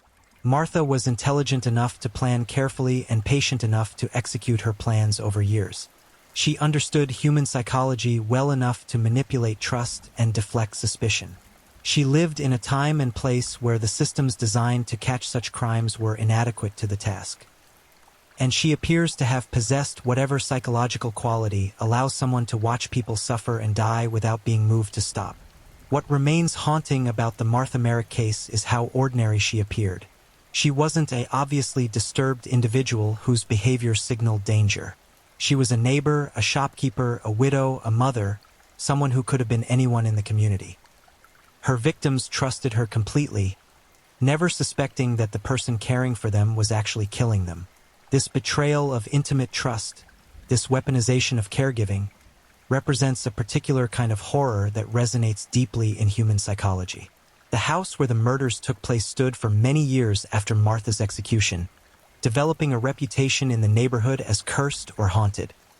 People avoided renting rooms there, and property values in the area reportedly declined. Eventually, the building was torn down, replaced by something modern that had no connection to its predecessor's dark history. But the memories persisted, passed down through generations as a cautionary tale about the dangers that could hide behind a respectable facade. For the families of Martha's victims, the resolution of the case brought some measure of justice but little comfort. Emil's relatives had lost a son and brother, and the knowledge that he had been murdered by his wife added betrayal to grief. Suzanne's family mourned a young woman whose life had been stolen just as it was beginning. Francisca's relatives grieved for an elderly woman who had deserved peace in her final years and instead found suffering and death. And Martha's own daughter, the first victim, was perhaps the most tragic of all. A child killed by the person who should have protected her most fiercely. The case raises uncomfortable questions that extend beyond Martha Merrick herself. How many other cases of serial murder went undetected because victims died over time rather than all at once? How many other killers operated successfully because they fit outside the expected profile of a murderer? How many people died of mysterious illnesses that were actually poisonings, their deaths attributed to the limits of medical knowledge rather than to human malice? The existence of one case like Martha Merrick's suggests there were likely others, though they may never be identified now. Modern forensic science would make a case like Martha's much more difficult to execute successfully.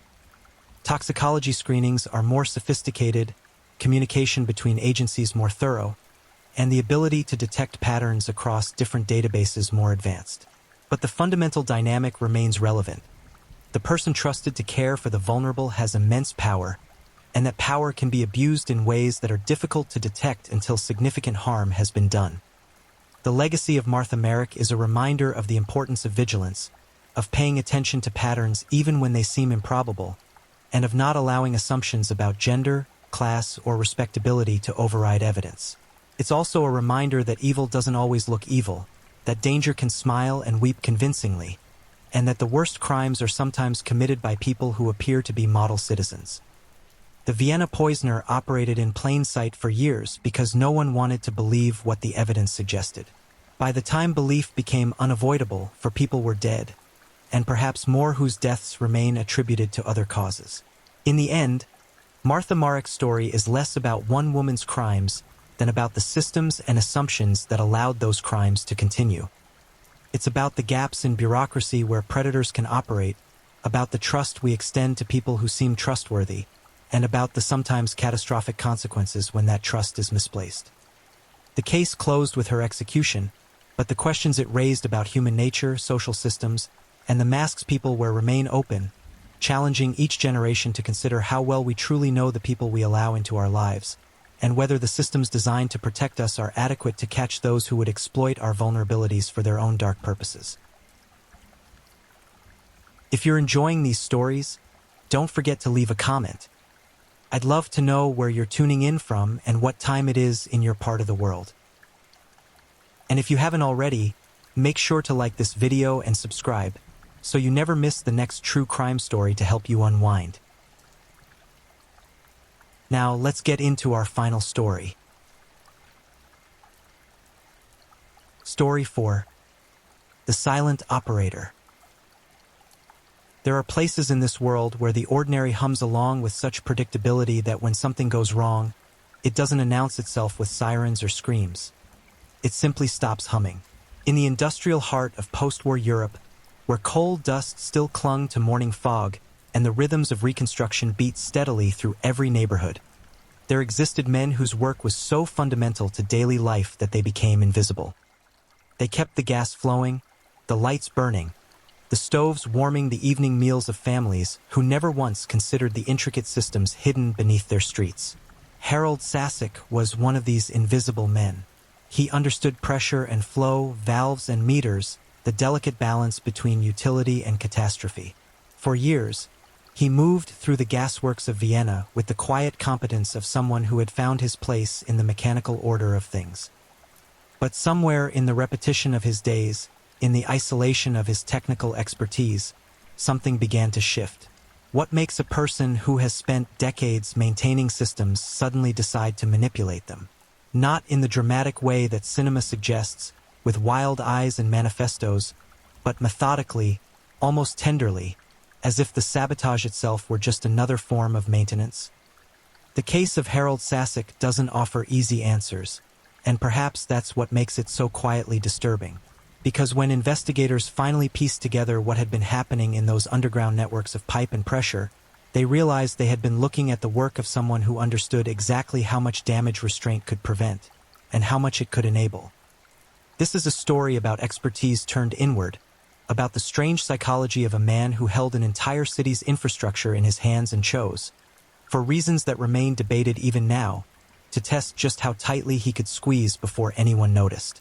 It happened not in darkness, but in plain sight, documented in shift logs and maintenance reports that no one thought to question until it was far too late. Vienna in the decades following World War II was a city rebuilding itself from rubble and memory, its identity fractured by occupation and slowly being reassembled through the practical work of engineers, laborers, and civil servants. The gasworks that supplied fuel to homes and businesses across the city were essential infrastructure, a complex network that required constant attention from trained technicians who understood the chemical and mechanical processes that turned coal into combustible gas. These were not glamorous positions, but they were stable, respected in the way that all essential but unglamorous work eventually earns a certain quiet dignity. Harold Sasek came to the Viennese gasworks in the early 1960s, a time when the city's utilities were expanding to meet growing demand. He was not particularly young, already in his 30s when he began, but he possessed the kind of methodical intelligence that made him well-suited to the work.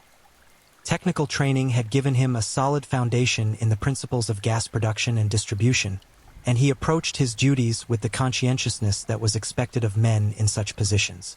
His colleagues would later describe him as competent, reserved, someone who kept to himself but performed his tasks without complaint. The gasworks itself was a sprawling industrial complex on the outskirts of the city, a landscape of towers and pipes, gasometers that rose like monuments to industrial progress, and control rooms filled with gauges and valves. It operated continuously, day and night, staffed by rotating shifts of workers who monitored pressures, adjusted flows, and responded to the constant small adjustments that kept the system balanced. The work demanded attention to detail and a certain comfort with solitude, as much of it involved long hours in specific areas of the facility, responsible for particular sections of the process. Sasek settled into this environment with apparent ease. He was assigned to maintenance and monitoring duties, work that required him to move through different parts of the facility, checking equipment, recording readings, and performing routine adjustments. Over the years, he became intimately familiar with every aspect of the system, where the pressure was highest, which valves controlled which flows, how the safety mechanisms were designed to prevent catastrophic failures. This knowledge was his professional currency, and he accumulated it steadily, becoming one of the more experienced technicians at the facility. Those who worked alongside him occasionally noted his demeanor. He was not unfriendly, but neither was he particularly social. During breaks, he might sit alone with technical manuals or maintenance logs, studying them with an intensity that seemed unusual for someone who already knew the system so well. He asked questions about procedures, about the tolerances built into safety systems, about what would happen if certain components failed. These questions seemed, at the time, like the natural curiosity of someone dedicated to understanding his work thoroughly. Vienna itself was changing during these years. The city was modernizing, new apartment blocks rising in districts that had been bombed flat, consumer goods becoming more available, a sense of normalcy returning after the prolonged crisis of war and occupation. The gas supply was part of this normalcy, something residents simply expected to work. When they turned on their stoves or lit their heaters, they gave no thought to the men who made those simple actions possible, the technicians who maintained the pressures and flows that kept modern life functioning. Sasek's personal life remained largely separate from his work. He lived alone in a modest apartment, had few close relationships, and seemed to invest most of his energy in his professional responsibilities. This isolation was not particularly remarkable in a city where many people still carried the emotional scars of displacement and loss, where keeping to oneself was a common survival strategy. But it meant that when his behavior at work began to subtly change, there was no broader context through which to interpret it, no family or friends who might have noticed shifts in his thinking or mood. By the mid-1970s, Sasek had been at the gasworks for more than a decade. He had become one of the senior technicians, someone newer workers looked to for guidance on complex procedures. His expertise was unquestioned, his reliability established through years of steady performance. Management trusted him to handle sensitive tasks, to work in critical areas of the facility without direct supervision. This trust was not misplaced in the traditional sense. He continued to perform his official duties competently. But trust, once granted, creates opportunities, and Sasek was beginning to see possibilities that had nothing to do with maintaining the system and everything to do with testing its vulnerabilities. The first irregularities were so minor that they barely registered. A pressure gauge reading that seemed slightly off, quickly corrected. A valve position that didn't match the standard configuration, adjusted before the next shift. Maintenance logs with entries that were technically accurate but oddly timed. Repairs performed during hours when Sasek was the only technician in certain sections of the facility. None of these things individually suggested anything improper. The gasworks was a complex system with countless variables, and small anomalies were part of the normal operational reality. But patterns, when they're deliberate, have a different quality than random variation. They accumulate in ways that eventually create a signal distinct from noise, though recognizing that signal requires someone to be looking for it. In the mid-1970s, no one at the Vienna gasworks was looking for deliberate manipulation from within. The security concerns of the era focused on external threats, on political extremism and terrorism, not on the possibility that expertise itself might be weaponized by those who possessed it. Harold Sasek understood this blind spot, perhaps better than anyone realized. And in that understanding, he found a space to begin his experiment. The nature of industrial sabotage, when it's conducted by someone with intimate knowledge of a system, is that it doesn't necessarily look like sabotage at all. It can masquerade as malfunction, as the inevitable friction between mechanical ideals and material reality, as the kind of problem that complex systems generate simply by virtue of their complexity. This was the landscape Harold Sasek navigated with increasing confidence as the 1970s progressed.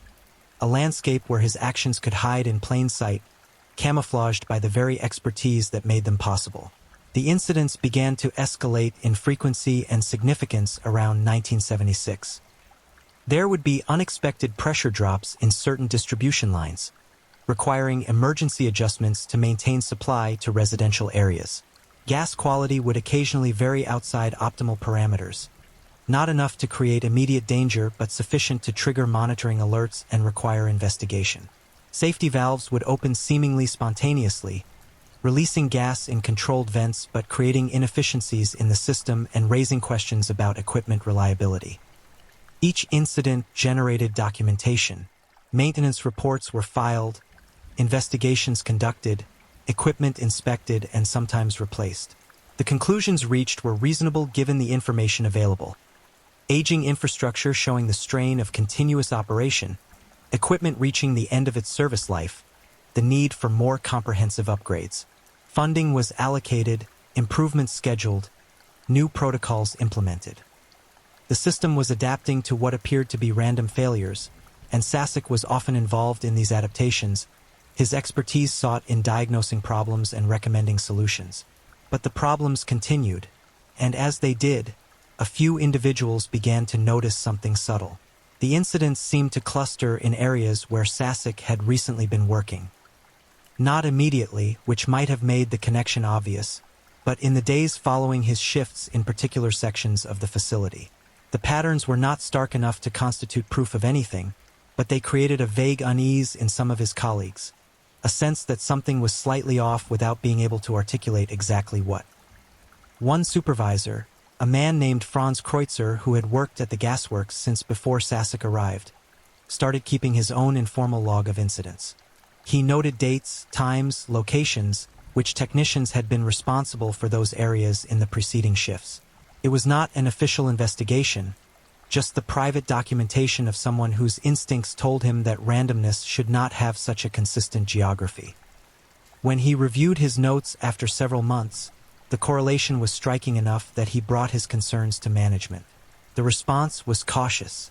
Making accusations against a long-serving employee based on circumstantial patterns was serious, potentially actionable if proven wrong. Sasek's record was exemplary, his technical competence unquestioned. The idea that he might be deliberately causing the very problems he was helping to solve seemed to contradict everything his years of service suggested about his character. Management decided to increase oversight discreetly, to have more frequent spot checks in areas where Sasek worked, to review his maintenance logs more carefully. For a time, the incidents decreased. It was as if the system had finally stabilized, as if the upgrades and additional attention had resolved whatever underlying issues had been causing the anomalies. This seemed to vindicate the original assessment that the problems were mechanical rather than human in origin. The heightened scrutiny was gradually relaxed, and Sasek continued his work as before, his professionalism apparently unaffected by the temporary increase in supervision. But in early 1977, something changed. The incidents that resumed were different in character, more serious in their potential consequences. There were episodes where gas pressure in residential lines spiked dangerously, not enough to cause explosions but sufficient to damage appliances and create genuine safety risks. Emergency shutdowns became necessary in certain districts, leaving thousands of homes temporarily without gas for heating and cooking. The public began to notice, complaints were filed, and local media started reporting on what they characterized as the unreliability of Vienna's aging gas infrastructure. The pressure on gasworks management intensified. There were demands for explanations, calls for comprehensive safety audits, political attention from city officials concerned about public perception and actual risk. The facility brought in external consultants, engineers from other cities with experience in large-scale gas distribution systems, to assess the infrastructure and operations. These experts examined equipment, reviewed procedures, interviewed staff, and produced detailed reports that identified various areas for improvement, but found no fundamental flaws that would explain the pattern of incidents. Sasek participated fully in these reviews, answering questions thoroughly, demonstrating his deep knowledge of the systems, even pointing out vulnerabilities that the consultants had missed. His cooperation appeared complete, his concern for safety evident in his detailed explanations of how various scenarios could unfold if specific safeguards failed. The consultants noted him in their reports as a particularly knowledgeable resource, someone whose institutional memory and technical understanding were valuable assets to the facility. It was during one of these consultation sessions that something subtle occurred, something that only one of the external engineers registered as potentially significant at the time. In discussing a recent pressure spike incident, Sasek had explained in meticulous detail the sequence of events that must have occurred for the spike to happen, which valves would need to be in which positions, which monitoring systems would need to be temporarily offline or ignored, which timing would be necessary to create the specific outcome that had occurred. His explanation was technically brilliant, a demonstration of systems thinking at a very high level. But the engineer, a woman named Helga Bachmann who specialized in safety analysis, found herself wondering afterward why Sasek's explanation was so specific, so confident in its reconstruction of an event he had not witnessed. Most technicians, when analyzing an incident, would offer possibilities, multiple scenarios that could explain the observed outcome. Sasek had presented a single, highly detailed narrative as if he knew exactly what had happened. When she mentioned this observation to facility management, she was told that Sasek simply had an exceptional understanding of the systems, that his ability to analyze incidents was part of what made him so valuable. Bachmann accepted this explanation but made a note of her unease in her personal records. Years later, when the full scope of Sasek's activities became clear, she would reflect on that moment as one where intuition had provided insight that evidence could not yet support, where the certainty in his voice had suggested not analysis but memory, not deduction but knowledge. The incidents continued through 1977 and into 1978, their severity fluctuating but their frequency remaining consistent enough to suggest systematic problems. The city allocated emergency funding for gasworks improvements, and a major renovation project was initiated. New equipment was installed, old sections of pipe were replaced, monitoring systems were upgraded with more sophisticated sensors and automated alerts. Harold Sasek was deeply involved in these upgrades, his expertise essential to ensuring that new components integrated properly with existing infrastructure. And through it all, he maintained his demeanor of quiet competence, his appearance of dedication to solving the problems that his own actions were creating. It was a performance of extraordinary psychological discipline, requiring him to inhabit two contradictory identities simultaneously, the trusted technician and the covert saboteur. What motivated this performance, what satisfaction or purpose he derived from it, remained entirely internal, hidden behind the professional mask he wore to work each day. But the mask was not perfect, and in the small hours of night shifts when he thought himself unobserved, there were moments when his expression suggested something other than professional concern, something that looked almost like satisfaction. By the spring of 1978, the gasworks had become an institution under siege, not from external attackers but from its own apparent unreliability. The renovations that were supposed to stabilize the system had failed to stop the incidents, and this failure was creating a crisis of confidence. Residents were questioning whether the infrastructure was fundamentally sound, whether the city's gas supply could be trusted. Some were exploring alternative heating methods, despite the expense and inconvenience. The political pressure on city officials was mounting, and they in turn were demanding answers from gasworks management that no one seemed able to provide. It was in this climate of escalating crisis that Franz Kreutzer, the supervisor who had first noticed the geographic patterns of incidents, decided to take a more direct approach. He had continued his informal documentation, and the correlations he was seeing had become impossible for him to dismiss as coincidence. Nearly every significant incident over the past 2 years had occurred in areas where Harold Sasek had worked within the previous 72 hours. Kreutzer understood that correlation was not causation, but the pattern was too consistent to be random chance. He brought his documentation to a meeting with senior management, laying out his findings with as much objectivity as he could muster. He acknowledged that he had no direct evidence of wrongdoing, no witnesses to improper actions, nothing that would constitute proof in any legal sense.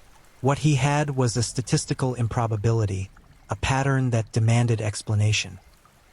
He proposed that Sasek be subjected to intensive surveillance during his shifts, that his work be observed directly and continuously for a sustained period, to either confirm or dispel the suspicions that Kreutzer could no longer ignore.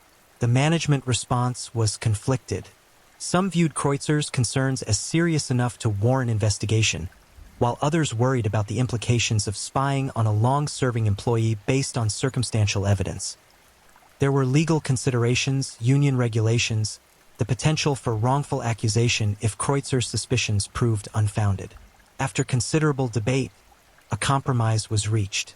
Sasek would not be directly surveilled, but security protocols would be enhanced throughout the facility, with more comprehensive logging of access to critical areas, more frequent equipment inspections, and paired assignments that would mean technicians were less often working alone in sensitive locations. These new protocols were implemented in May 1978, presented to staff as part of the ongoing safety enhancement program rather than as an investigative measure. Sasek adapted to the changes without apparent concern, working effectively alongside other technicians, his performance remaining consistently professional. For several weeks, the facility operated smoothly, the longest period without significant incident in more than 2 years. The quiet could not hold. In late June, during an overnight shift when staffing was minimal, there was a catastrophic pressure event in one of the main distribution lines serving a densely populated residential district. The pressure surge was severe enough that it ruptured the line in multiple locations, releasing large quantities of gas into underground utility corridors and building basements. Emergency protocols activated immediately, shutting down gas supply to the entire district and triggering evacuations in buildings where gas concentrations had reached dangerous levels. No one died. This fact would later be emphasized repeatedly in official reports, a small mercy in what could have been a disaster of horrific proportions. But the potential for mass casualties was undeniable, and the incident transformed the situation from an operational problem into a criminal investigation. The police were brought in, not merely to document what had happened, but to determine whether the incident represented negligence or something more deliberate. The investigation focused immediately on the technical question of how such a pressure surge could have occurred given the multiple safety systems designed to prevent exactly this scenario. Forensic examination of the ruptured line and associated control equipment revealed something troubling. Several safety valves that should have automatically released excess pressure had been manually disabled. Their mechanisms adjusted so subtly that they appeared functional during routine inspections but would not engage when needed. The control system logs showed that these adjustments had been made during a maintenance window 3 days before the incident, work that had been logged and attributed to routine calibration procedures. Harold Sasek had been the technician responsible for that maintenance window. He had worked alone, as was sometimes necessary during night shifts when staffing was limited. His maintenance report documented calibration work on several valves, all standard procedure, all apparently properly completed. But the forensic analysis revealed that the calibrations had actually disabled the valve's safety functions while leaving them appearing operational. This was not something that could happen by accident or through incompetence. It required specific knowledge of how the valves functioned and deliberate modification to prevent them from performing their design safety role. When confronted with these findings, Sasek initially maintained his professional composure. He explained that his calibration work had followed standard procedures, that he had documented everything properly, that if the valves had been found in a disabled state, there must have been subsequent interference by someone else or perhaps a flaw in the valves themselves that his calibration had inadvertently revealed. His explanations were technically sophisticated, delivered with the confidence of someone whose expertise had always been trusted. But under sustained questioning, with investigators who understood the technical details as well as he did, Sasek's explanations began to show inconsistencies. The timeline he proposed for when the valves might have been interfered with didn't align with access logs. The technical flaw he suggested would have manifested differently than what was observed. Small contradictions emerged, gaps in his account that he attempted to explain but which only created further questions. The investigation expanded rapidly. Maintenance logs going back years were examined in detail. Other incidents were revisited with the new hypothesis that they might have been deliberately caused. Equipment that had been attributed to failure was reinspected for signs of tampering. Colleagues were interviewed about Sasek's behavior, his movements, any unusual actions they might have observed. The picture that emerged was of a technician who had been systematically manipulating the gasworks infrastructure for years, creating problems that appeared random or mechanical but which followed a deliberate pattern. The psychological question of why became as pressing as the technical question of how. Sasek had not profited financially from the incidents. There was no evidence of extortion, no demands made, no apparent political or ideological motivation. The sabotage seemed to serve no purpose beyond itself, the creation of chaos and danger without any clear objective. When investigators attempted to explore this question with Sasek, he withdrew into silence, refusing to offer any explanation for actions he had not yet admitted to taking. In August 1978, Harold Sasek was formally arrested and charged with multiple counts of criminal sabotage and endangering public safety. The evidence against him, while largely circumstantial and technical, was substantial enough that prosecution was deemed viable.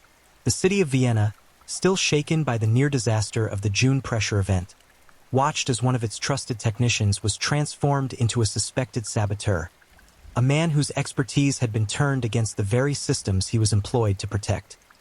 The psychological evaluation conducted as part of the legal proceedings found Sasek to be mentally competent, not suffering from any psychotic disorder or other condition that would have prevented him from understanding the nature and consequences of his actions.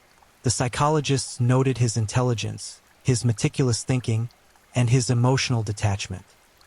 What they could not definitively determine was his motivation, as Sasek refused to engage meaningfully with questions about why he had done what he was accused of doing.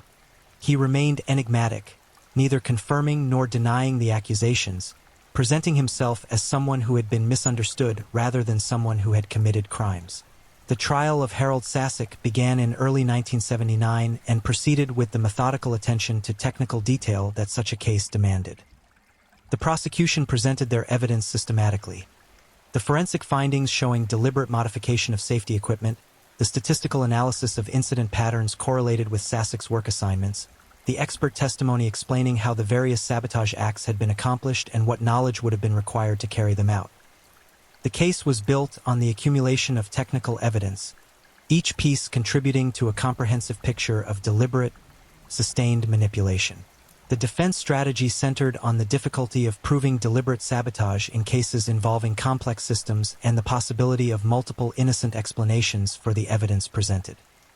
Sassek's attorneys argued that correlation did not prove causation, that the modifications found in safety equipment could have been the result of unusual or patterns or previously undetected design flaws, that the prosecution was essentially asking the jury to convict based on circumstantial evidence and statistical improbability rather than direct proof of wrongdoing. Sassek himself remained largely silent throughout the proceedings. He did not testify on his own behalf, which was his legal right, but which also meant that his own voice, his own explanation or denial, was absent from the trial. This silence was interpreted differently by different observers.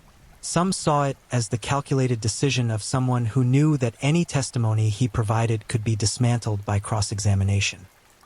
Others viewed it as a continuation of the emotional detachment that had characterized his behavior throughout the investigation, a refusal to engage with the legal and moral implications of his actions. The trial lasted nearly 3 months, with the technical complexity of the evidence requiring extensive expert testimony to explain to a jury of lay people how Gasworks' infrastructure functioned and how the alleged sabotage would have been accomplished. The jury deliberated for 5 days before returning a verdict: guilty on multiple counts of sabotage and endangering public safety. The conviction was not unanimous on all counts, reflecting the genuine difficulty of proving beyond reasonable doubt that deliberate intent lay behind actions that could theoretically have innocent explanations, but the pattern of evidence was sufficient to convince the majority. Sentencing occurred in June 1979. The judge, in delivering the sentence, spoke at length about the unique nature of the case, about the betrayal of trust involved when someone with specialized knowledge uses that knowledge to create danger rather than prevent it. The sentence reflected both the seriousness of the crimes and the absence of any direct physical harm. Harold Sassek was sentenced to 12 years imprisonment, a substantial term but one that acknowledged that his sabotage, while dangerous and sustained, had not actually killed anyone. In the aftermath of the trial, the Vienna Gasworks underwent comprehensive reforms. The entire infrastructure was subjected to intensive inspection, with external auditors verifying the integrity of safety systems. Personnel protocols were restructured to eliminate situations where single technicians could work alone in critical areas. Monitoring systems were enhanced to detect not just operational anomalies, but also unauthorized modifications to equipment. The reforms were expensive and time-consuming, but they restored public confidence in the gas supply, demonstrating that the problems had been contained and addressed. The question of motive remained persistently unanswered. Sassek never provided a public explanation for his actions, and those who had known him as colleagues offered no insights that satisfactorily explained the transformation from reliable technician to systematic saboteur. Various theories circulated. Some psychologists suggested that the sabotage might have been a form of control-seeking behavior, a way for someone who felt powerless in other aspects of life to exert power over a complex system and the people who depended on it. Others proposed that it might have been driven by a desire for recognition, a twisted form of proving his own expertise by demonstrating his ability to cause problems that others could not solve. A few observers noted that the timing of the sabotage's escalation coincided with a period when Sassek had been passed over for a promotion to a supervisory position, suggesting that resentment might have played a role. But Sassek himself had never complained about this decision, never indicated any dissatisfaction with his professional status, making it difficult to assign resentment as a definitive cause. The reality might have been simpler and more disturbing, that he engaged in sabotage because he could, because his expertise gave him the opportunity, and because some aspect of his psychology found satisfaction in the manipulation itself rather than in any external goal it might achieve. Harold Sassek served his sentence at a correctional facility outside Vienna, maintaining throughout his imprisonment the same reserved demeanor that had characterized his working life. He participated in standard rehabilitation programs, worked in the prison workshop, and caused no disciplinary problems. He was eligible for parole after serving two-thirds of his sentence, and in 1987, after 8 years in prison, he was released under standard conditions that prohibited him from working in any position involving critical infrastructure. What happened to Sasek after his release is not extensively documented in public records. He effectively disappeared from public view, presumably attempting to rebuild some form of life outside the systems he had once manipulated. There is no evidence that he engaged in any similar behavior after his release, though one must acknowledge that such evidence would only exist if he had been caught. The reforms implemented at the gasworks and similar facilities made the kind of sustained sabotage he had conducted much more difficult, but the case left an enduring question about how many other Harold Sasaks might exist, individuals with specialized knowledge and hidden motivations, waiting for opportunity to align with inclination.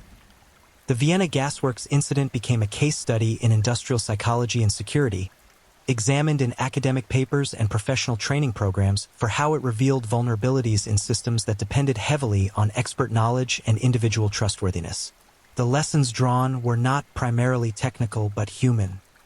That expertise creates power, that power without oversight creates opportunity, and that motivation remains one of the most difficult variables to predict or control in any system that relies on human operators. For the city of Vienna, the case became a disturbing footnote in its post-war history, a reminder that threats to public safety don't always come from external enemies or random accidents, but can emerge from within the ordinary operations of daily life, from the people entrusted with maintaining the systems that everyone else takes for granted. The gasworks continued to function reliably in the decades following Sasek's conviction, but that reliability was purchased partly through the recognition of vulnerability, the acknowledgement that trust must be accompanied by verification, and that even the most essential infrastructure must be designed with the assumption that knowledge can be weaponized by those who possess it. The lasting question, the one that remains genuinely unanswered even decades later, is whether Harold Sasek was unique or merely unusual, whether his combination of expertise, opportunity, and hidden psychology represents a rare aberration or a possibility that exists wherever complex systems depend on individual knowledge and judgment. The reforms and safeguards implemented after his conviction were designed to address this uncertainty, to create structures that could contain the risk even without fully understanding what motivated it. In the end, the case of Harold Sasek is unsettling not because of what he did, though that was serious enough, but because of what it revealed about the nature of infrastructure and trust in modern society. We depend on systems we don't understand, maintained by people we will never meet, and we must trust that their expertise serves the common good rather than hidden purposes of their own. Most of the time, that trust is warranted. Harold Sasek stands as a reminder of the times when it is not, and of the patient discipline required to manipulate systems over years while appearing to maintain them, to create danger while appearing to prevent it, to hold an entire city's safety in your hands and choose, for reasons known only to yourself, to test just how carefully you need to hold on before people start to notice you might be letting go. Thank you for watching and being part of this dive into the dark and fascinating stories that keep us all on edge. If you enjoyed the ride, remember to like, subscribe, and share with others who crave a good mystery. Tell us where you're watching from. I love knowing where in the world our true crime family is tuning in. Your presence means a lot. Until next time, stay safe, stay curious, and keep digging into the shadows where truth and mystery meet.